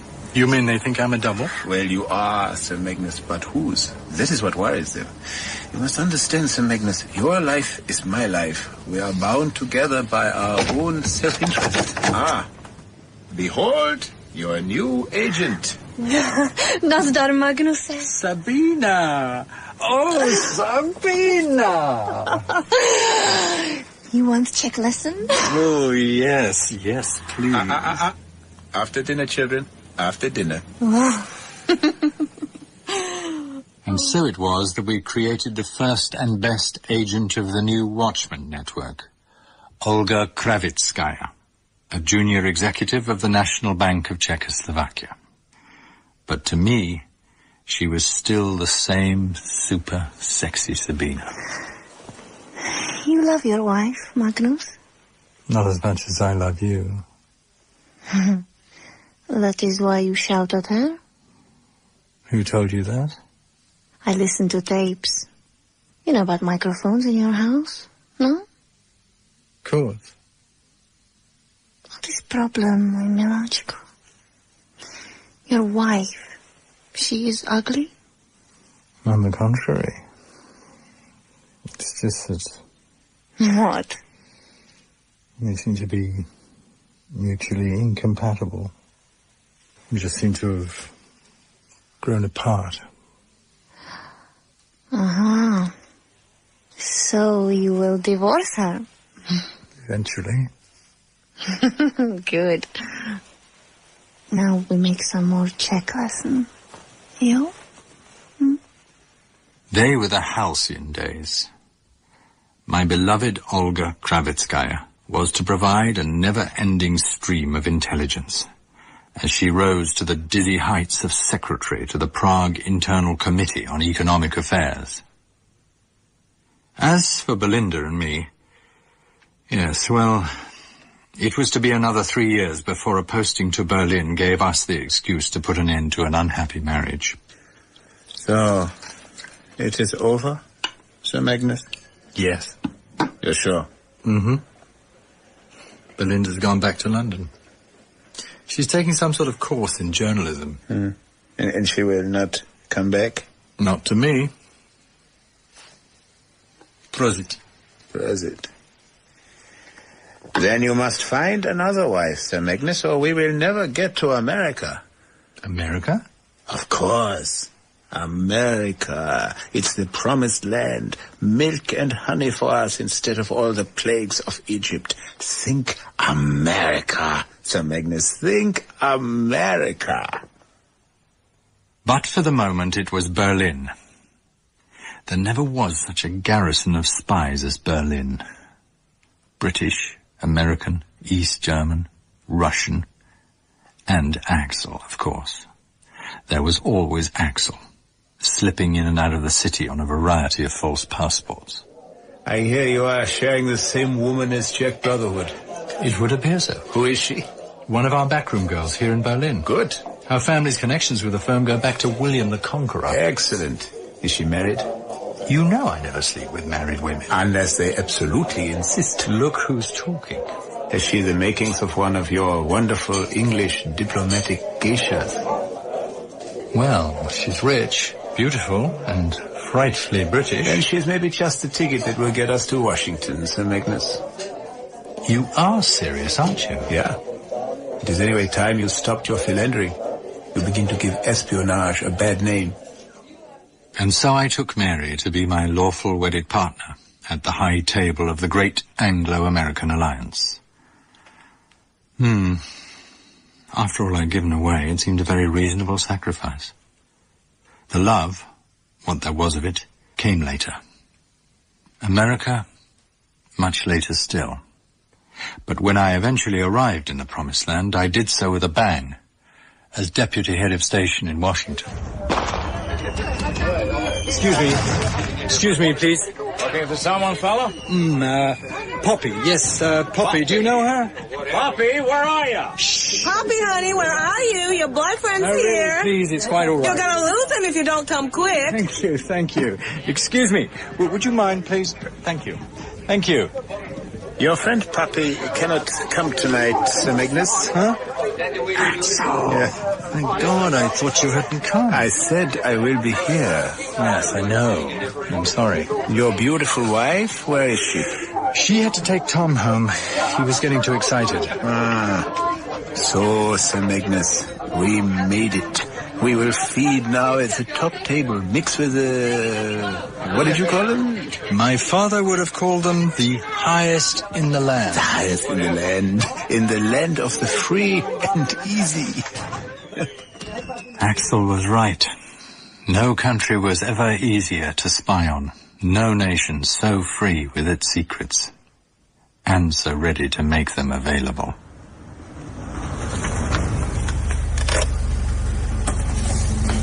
Thank you, Sir Magnus. Good. Very good. I thought you'd be interested. Indeed. You're a perfect spy, Sir Magnus. Perfectly in place. But Axel wasn't the only one I was perfectly in place for. There was someone else. Someone who always had one more trick to play. Magnus Pym? Councillor Pym? Yes? I have a call collect from New Jersey. Will you accept? Yes? Happy Christmas, Magnus. Father? Well, son. What are you doing in New Jersey? God's the 12th man on the cricket team, son. It's God who tells us to keep the left elbow up, no one else. He's umpire, judge, and jury rolled into one. Are you drunk? There's no conning God. There never was. I'm not conning God. I'm about to celebrate Christmas with my family. That grandson of mine all right, is he? Tom's fine. Blue eyes, same as mine. He's got Mary's eyes. I hear she's first class. They say she's got a nice little piece of property down in Dorset that must be worth a bob or two. The pathetic ghost of so many Christmases past had returned to haunt me. Every town I went to, every building I entered, I expected to see Rick, shuffling and smirking like a pauper and parading his diminished status like a begging bowl. Aren't you glad I bought you an education? Of course I am. I did it all for you, son.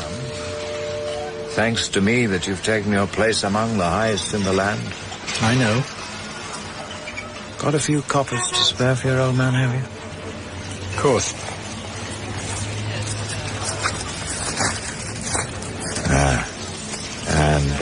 How about a nice mixed grill, then? Or are you too ashamed to take your old pal out for a meal? It was as if all that was left for him was what he earned of me. And he followed me, hanging round my neck like an aging albatross, and infecting me with his own bad luck. Yeah. More product. Always more product, Sir Magnus. Damn good product. I'm sure. What is it? I think we will never fly so high again, Sir Magnus. What do you mean? I think maybe the time has come for us to retire gracefully. Why? We have been careless, Sir Magnus. Certain aristos in London and Langley have begun to see an unfortunate pattern with our Czech networks. What pattern? They have noticed that the networks provide good intelligence when we are running them, and almost nothing when we are not. All networks go moribund now and then. It's quite normal. These networks go moribund only when we are not there. That is the pattern. It shows up on their computers. Then signal Prague. Tell your aristos we need better material. I have not the power, Sir Magnus. You know what they are like in Prague. The man who is absent is the man they conspire against. It is always the same. Some time later, when I was visiting an industrialist I had befriended, I found myself standing in front of a replica of Nathan Hale, who had been hanged by the British as a spy. His last words were inscribed below. I only regret that I have but one life to lose for my country. I met Axel an hour later, by a bend in the Charles River. You seem very tense, Magnus. I'm always tense after a debriefing. Not tense like this. He wouldn't talk to me. Who wouldn't? I asked him about the Nimitz refit, and he said his corporation were making great strides in Saudi Arabia. I see. I asked him about his discussions with the Pentagon, and he asked me when I was going to bring Mary up to Maine for the weekend. What else? The way he looked at me. He's angry. With you? With whoever's warned him about me. What else? I was followed to his house. Green fort, smoked windows. There was nowhere for them to hang around, so they left. What else? Stop asking what else. With you, Sir Magnus, there's always something else. Axel? Yes? When we were in Bern together, when we were students, you weren't... What? You weren't spying then, were you? There were no, aristos running you? I was not spying. No one ran me, no one owned me. Is that true? It was always your idea that I was a spy, Sir Magnus. It was never mine. It was actually Jack Brotherhood's idea. Funny all those years. It's the one thing that I've ever really held against him. It doesn't matter. It's unimportant now. I'm being posted, Axel. Where to? London. Where Brammel's authorized a hostile interrogation. So, it is over, Sir Magnus. It is time for us to get out. It is over.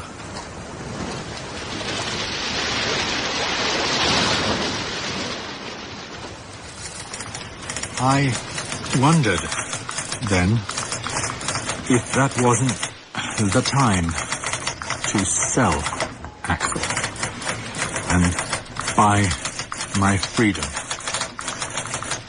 But I never did. I never could. Axel was that part of me that was not owned by anybody else. He was my keeper and my virtue. My keeper and my virtue. That could be my epitaph.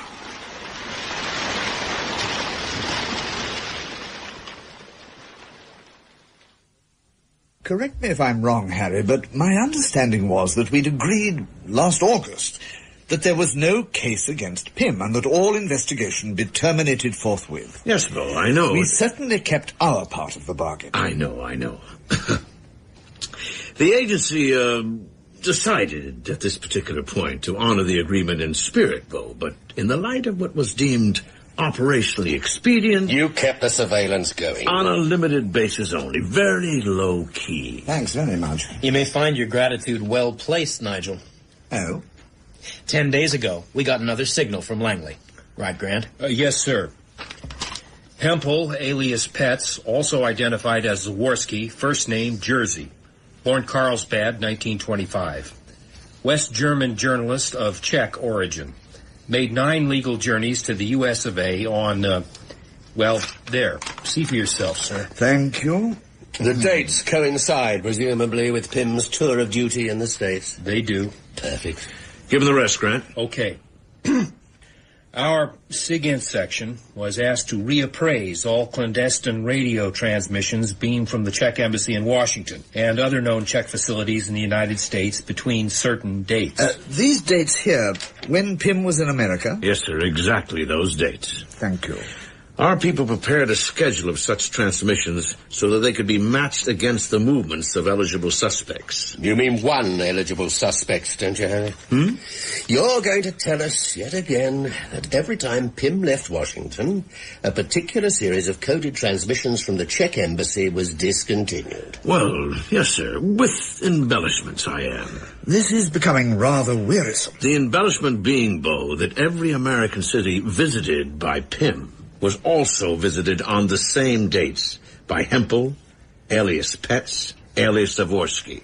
Right, Grant? Every time. Your assumption being that radio transmissions were superfluous because a personal encounter was taking place between the agent in the field and his visiting controller. Correct. Bollocks. Whoever dreamt that up deserves an Oscar. Jack has a point. I mean, if you were framing a man, isn't that precisely what you would do? Not today, Bo. I wouldn't be that dumb. What do you mean?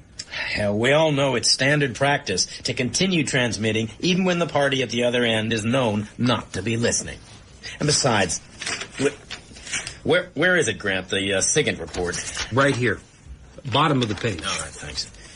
According to our SIGINT analysts, and I quote, "The communication techniques we see here, the types of code used in these transmissions, have been out of fashion for years." Well, what does that signify? We reckon that the signals are being received by an agent in the field who is of a certain generation of training. An older generation. I see. I quote again, and this from our chief SIGINT analyst. "There is a distinct feel, a sense of long habituation, one human being to another," unquote. Long what? They've also identified a significant progression in the crypto structure. Oh, God. What sort of progression? Textual. It could be a piece of Shakespeare or a Czech nursery rhyme, anything. But apparently there's a definite pattern emerging that could only be based on the continuous text of some such analog. And that analog would in effect be what? A sort of code book? That's right. All our people need is one word, preferably the first. And then it's only a question of time before they identify the text. Once we have that, it's like a master key. It'll open up every goddamn one of those signals. Forget it, Wexler. You're barking up the wrong tree. Pym's been a thorn in the side of the Czechs for years. And now they're trying to get rid of him. Or rather, they're trying to get us to do it for them.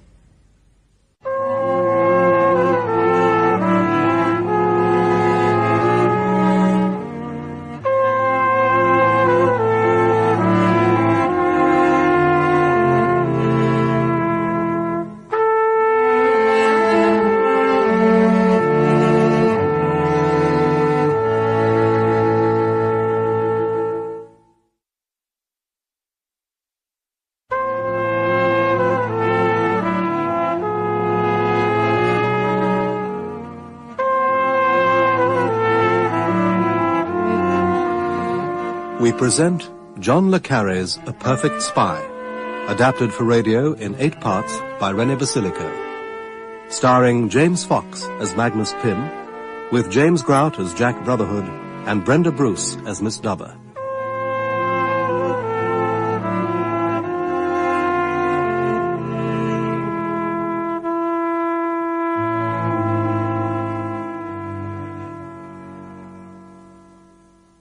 A Perfect Spy.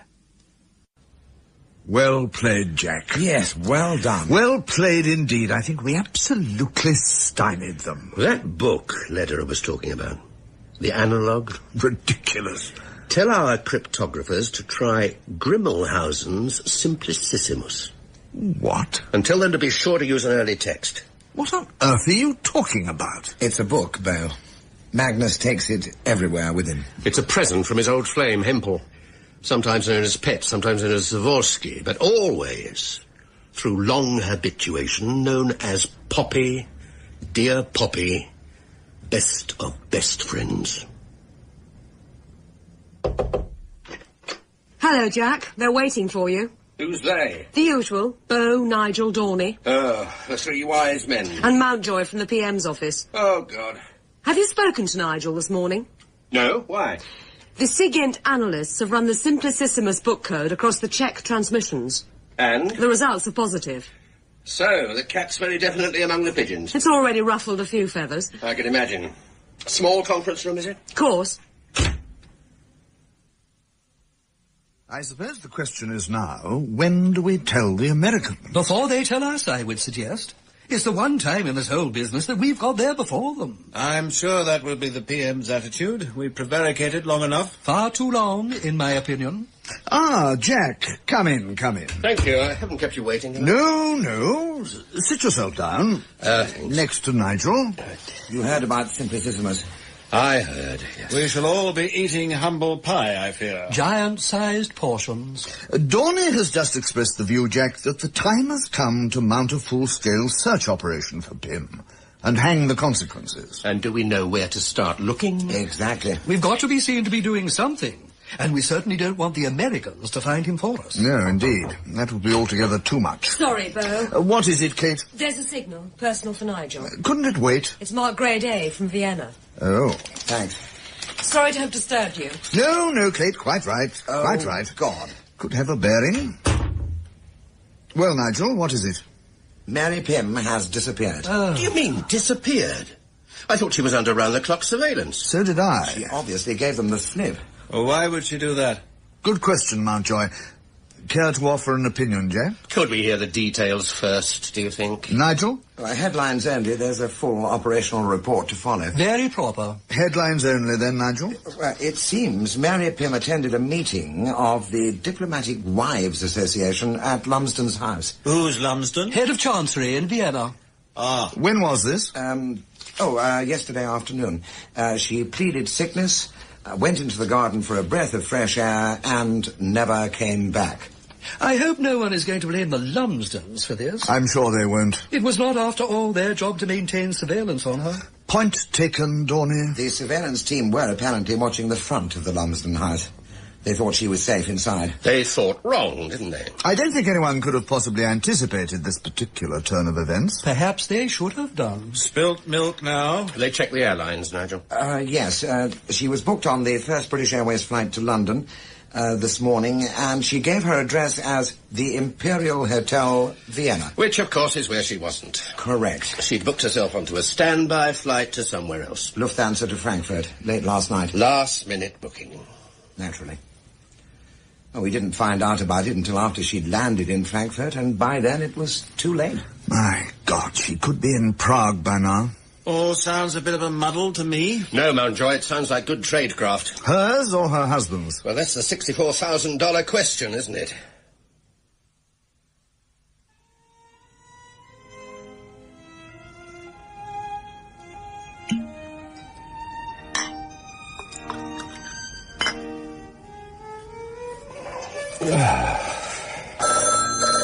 Go away, whoever you are. All right. Damn you. 3292.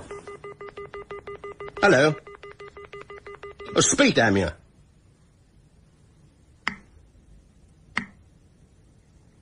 Check call sign. Oh, wait. Oh, please, wait. Now, Prague procedures. I read you now.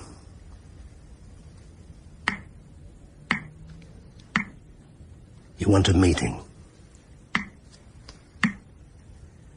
All right, I'm to stay here. Oh, don't worry, I'll be here. Oh, now what? Yes? It's me, Nigel. You've been listening in on my phone? No, why? Well, some joker just called me with a check call sign. What did you want? Oh, God knows. Well, if he comes through again, let us know at once. Oh, and use the operational line. Oh? Yeah, Bear's ordered the Whitehall lines to be disconnected. We've switched to operational lines only. So, he's hit the panic button at last. Mountjoy insisted. The PM too, presumably. We are circulating Pym's description and photograph to every police station in the country. They won't find him. Probably not, but as Dorney said, we have to be seen to be doing something. Now, do keep in touch, Jack, won't you? Do keep in touch, Jack. If you want to collect your pension. But it can't be. Hello, who is it? It's me, Jack.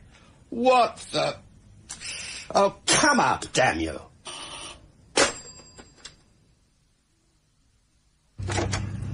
You alone, Jack? Come in. I phoned from the call box on the corner. Oh, the hell with that. What do you think you're up to, Mary Pym? They've got half the service out looking for you. I had to talk to you, Jack, face to face with no one in the way. Well? I think Magnus is in Devon. I'm sure of it, in fact. Oh, why? Because that's what he said. Well, that's what who said? Poppy. What? His Czech controller, that's what Magnus calls him, Poppy. You've met him? Yes, yesterday. He smuggled a message to me asking me to meet him. So you gave your watchdogs the slip? Yes. And what did this Poppy want? He tried to pump me for information. He thought I might know where Magnus would be. So he doesn't know? No. He wants to find Magnus as much as we do. He wants to pull him out, take him to Czechoslovakia and heap honours on his head. That figures. Apparently they've been friends since they were students together. In Bern. Bern? Good God, all those years ago. Does it add up, Jack? It might, with some very complicated arithmetic. So what did he say about Devon? Magnus once told him that he'd put his mother in a house by the sea in Devon. Whereabouts in Devon? Somewhere near Exeter. Poppy thought Magnus might have gone there to his mother. So? That's the point, Jack.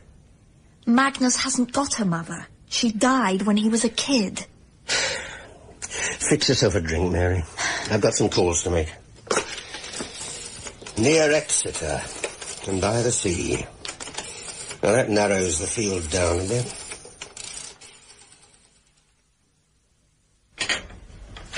Dear Miss Dubber, I wonder if you know how much you've meant to me over all these years.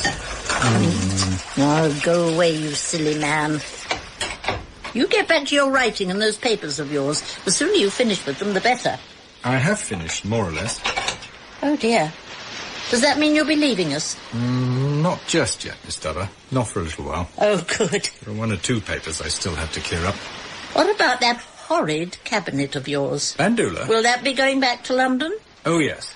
Somebody will be down to collect it within the week, I should think. Good. That's the only ugly thing you've ever brought into my life, Mr. Canterbury. It really is an eyesore. Here, let me do the washing up for a change. I can manage perfectly well, thank you. Well, I'll do the drying then. No need. The dishes can drain themselves. I like drying the dishes. I can stay and talk to you then. You can stay and talk anyway, now that you've finished whatever it is you were doing. Writing, mostly. There were a lot of things that I had to put in order to explain before... You've been working too hard, Mr. Canterbury. You really have, way beyond the call of duty. Yes, well, that's practically over now. And I can dry your dishes with a clear conscience.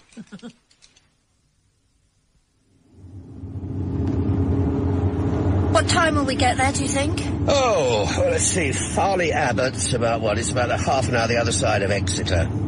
We should be there before the light goes. Then what? Well, it depends on whether he's there or not. He has to be, Jack. The firm's been to a hell of a lot of trouble if he isn't. He has to be.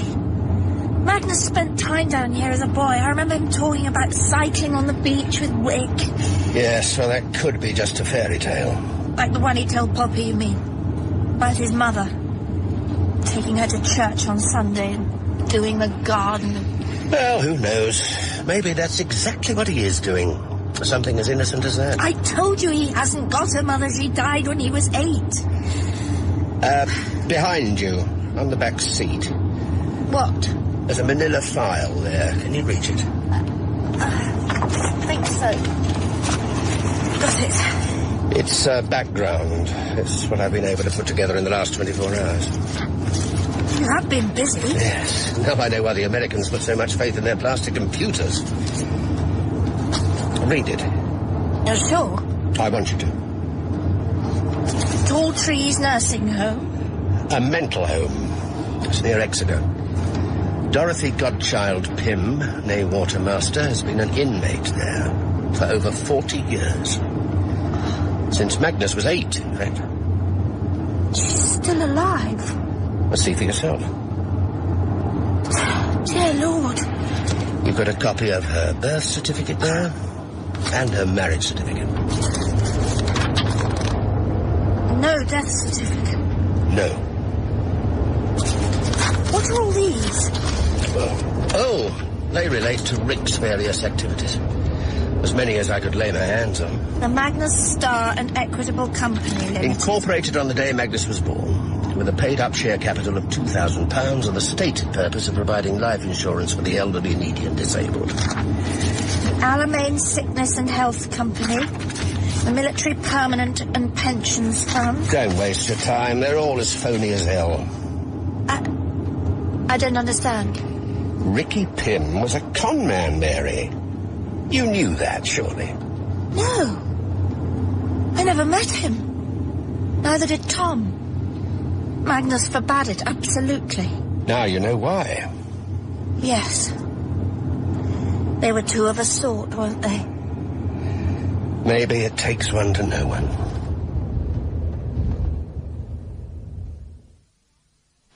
Mr. Canterbury? Mr. Canterbury? What is it, Miss Dean? I wonder if I could ask you to bring some more coal up from the cellar. Of course. The scuttle's just about empty. I brought this down for you to look at. What? It's just an old photograph. I came across it when I was going through my papers. Thank you. Actually, I thought she looked a bit like you. Oh, I can't say I see the resemblance. Can't you? Oh, it says Dorothy on the back. What a coincidence. Yes. I think it must be a photograph of my mother. Heavens, don't you know? I hardly remember her. She died when I was very young. Then who brought you up? Someone must have taught you the social graces. Well, my father, of course, and I suppose Lipsy more than anyone. Who? Lipsy, my stepmother. She was a refugee from Germany, Jewish. Very beautiful. How did you get on with her? I adored her, Miss D. Only one doesn't always with stepmothers. She was a wonderful woman. She taught me German, music. She taught me to learn, in fact, everything I could. She used to say that our world must be inside our heads. Then we can go anywhere we like with it. She was quite right, of course. Especially if you're going to be a refugee. Yes. Is she still alive? No, she died. She died when I was still at school. She fell from a window. Oh, how awful. Yes. I must say, you do seem to have had a most unfortunate childhood. I suppose it's made me what I am, Miss D. I'll go and get the coal, shall I? Thank you. Won't be a take. Fancy. Another Dorothy. Yes. Well, perhaps there is just the faintest resemblance.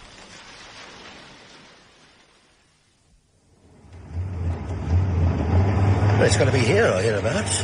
Didn't they give you directions? They said something about a little square, a sort of ornamental garden. It's just past the railway station somewhere. Oh, there's the station. OK, when we come to the square, we turn right. It can't be far now. Close to the sea, aren't we?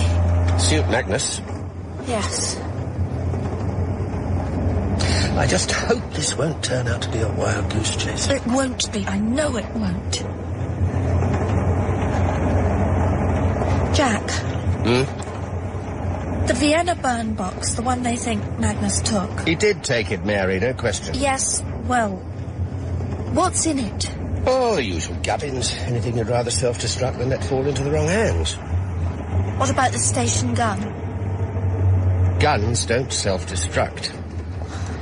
Uh-oh, there's a roadblock. Looks like we're there.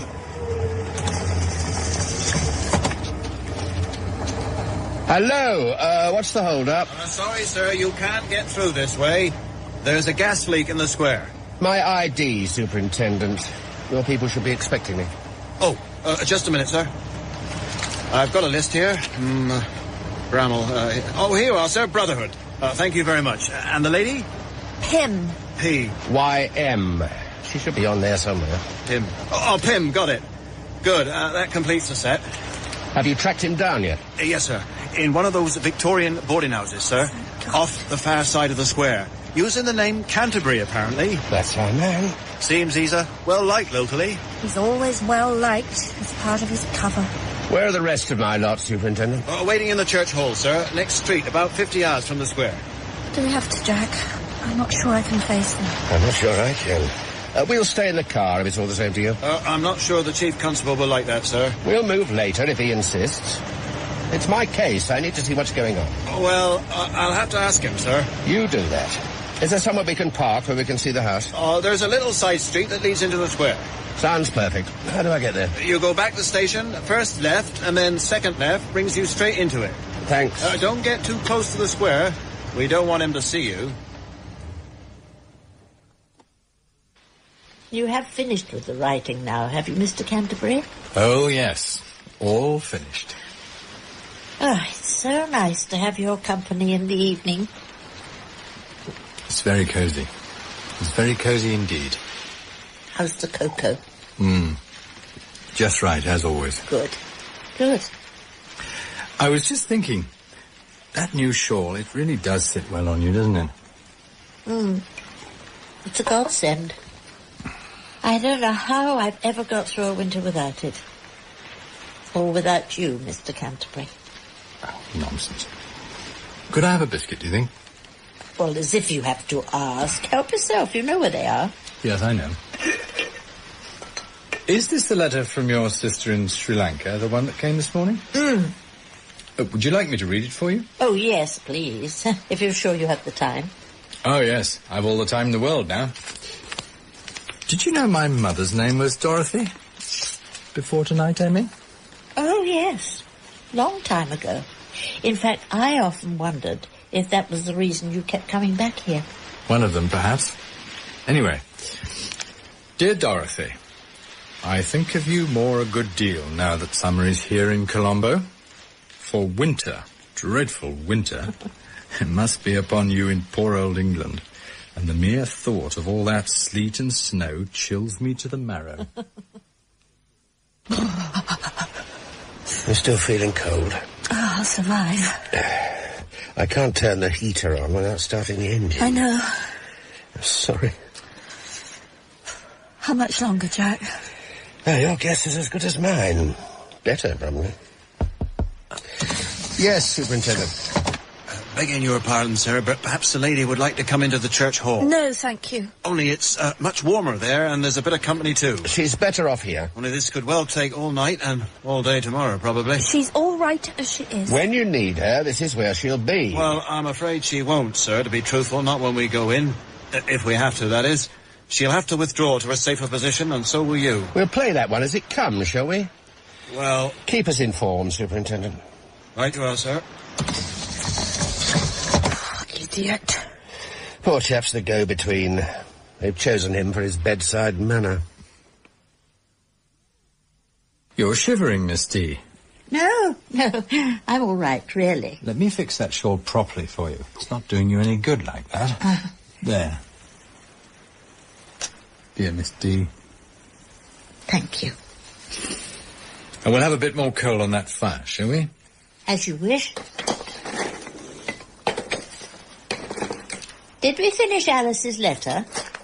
The rest is about the race riots. I didn't think you'd want to hear about that. I most certainly would not. There's enough unpleasantness in the world. Yes, that's what I thought. You're feeling better now, aren't you, Mr. Canterbury? Better than when you came. How can you tell? Oh, I can tell. You've exorcised it. Exorcised what? Whatever ghost was troubling you. You'll be all right now. I can tell. Yes. Oh, who can that be at this time of night? Don't worry, I'll get it. Tell them to go away, whoever it is. Hello. Hello? Yes? Hello, Bill? Well, thank you. Thank you. That's very generous of you. And of the minister. Thank him for me, will you? Yes, why don't we? I'll look forward to it. Thanks again. Good of you to ring. Good news, Mr. Canterbury. Oh, yes. Apparently the minister's quite pleased with some work I did for him. That was his private secretary, Sir William Wells. I see. Hard man to please, the minister. It's practically unheard of him to hand out compliments. It wasn't the old man himself, of course. He's in all-night session. That was his private secretary. So you said. Jolly decent of Bill to pass it on. That's medal material, Pym, dear boy. That's what he said, medal material. Be nice to have a gong, wouldn't it? Put it over the fireplace. Our own private medal, earned on the premises. Why does he call you Pym, if your name is Canterbury? That's my first name, Pym. Like Pip, Pym Canterbury. Well, we're both too old for first names now, aren't we? Come on, Miss D. You must be tired. Let me see you up to your bedroom. Shh. What's the matter? Is it my imagination, or is the square very quiet tonight? It's always quiet, isn't it? Just seems more so tonight.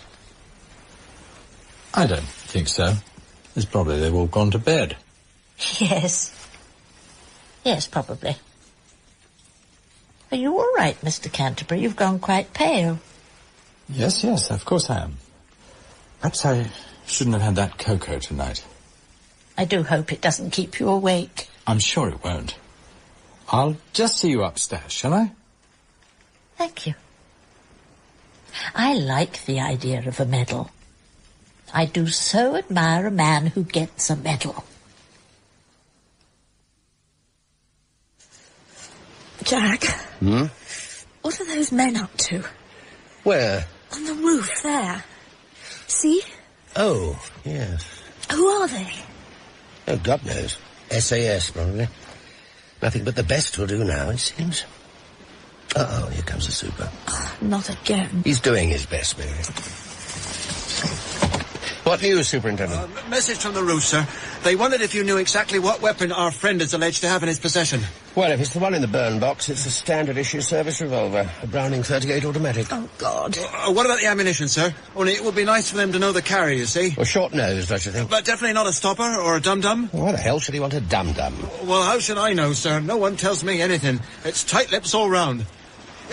You any idea how many rounds he's got, sir? Oh, for God's sake, he's not going to start a war. Start a what? Assume he has one magazine and a spare, Superintendent. Thank you, sir. You can't blame them for asking, sir. No, of course not. Oh, I don't suppose you know how good a marksman our friend is? Very good. He's been trained and topped up all his life. Good job they asked, then. I'll tell him.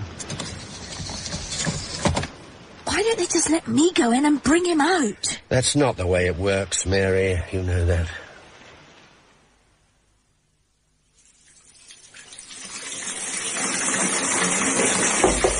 Mr. Canterbury?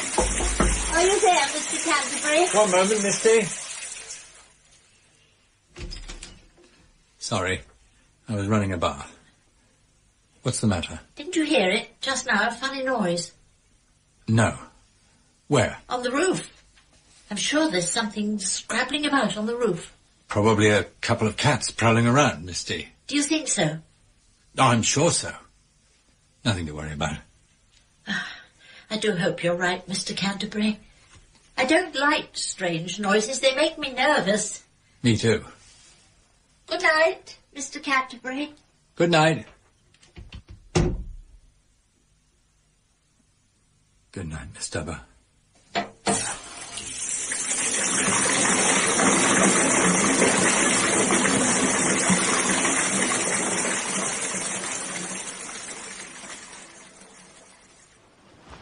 The Chief Constable's compliments, sir, and he'd like you and the lady to move into the church hall now, if you wouldn't mind, sir. No, Jack, I can't face them. I really can't. All right, Mary. We stay here, Superintendent. The Chief Constable is rather insistent. So am I. Anything else?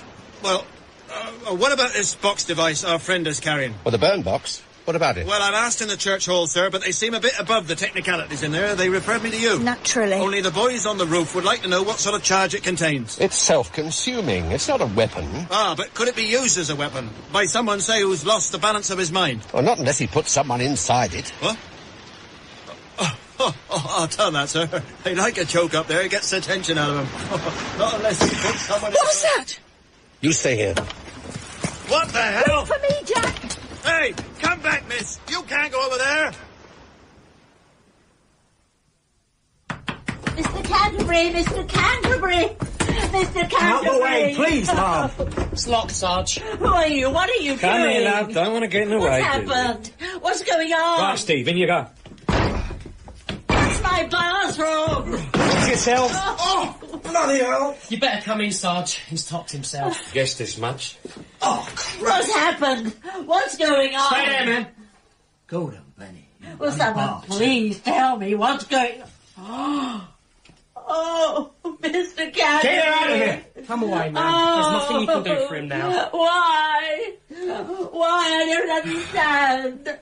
Look after her, Jim. She's had a hell of a shot. Right, Sarge. Come on, let's go down. Why do you have to do it in the bath? Very messy. What's this? Dunno. Dressed to Tom, whoever Tom is. Boyfriend? Could be. What's it say? Yeah. You see, Tom, I am the bridge you must walk over to get from Rick to life. That all? Looks like it. Yep. What the hell's it mean? You's not the reason why, soldier. Let them out there sort it out. That's what they're paid for.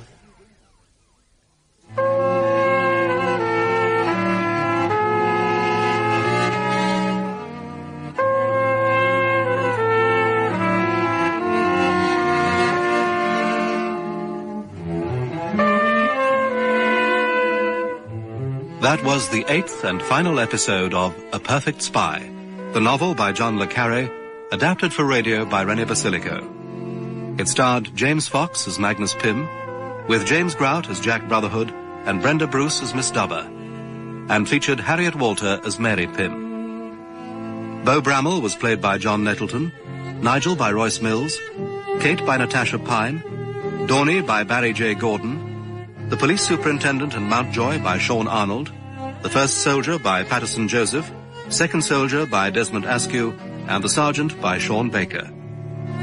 The theme music was written by Max Harris, and the program was produced by John Fawcett Wilson.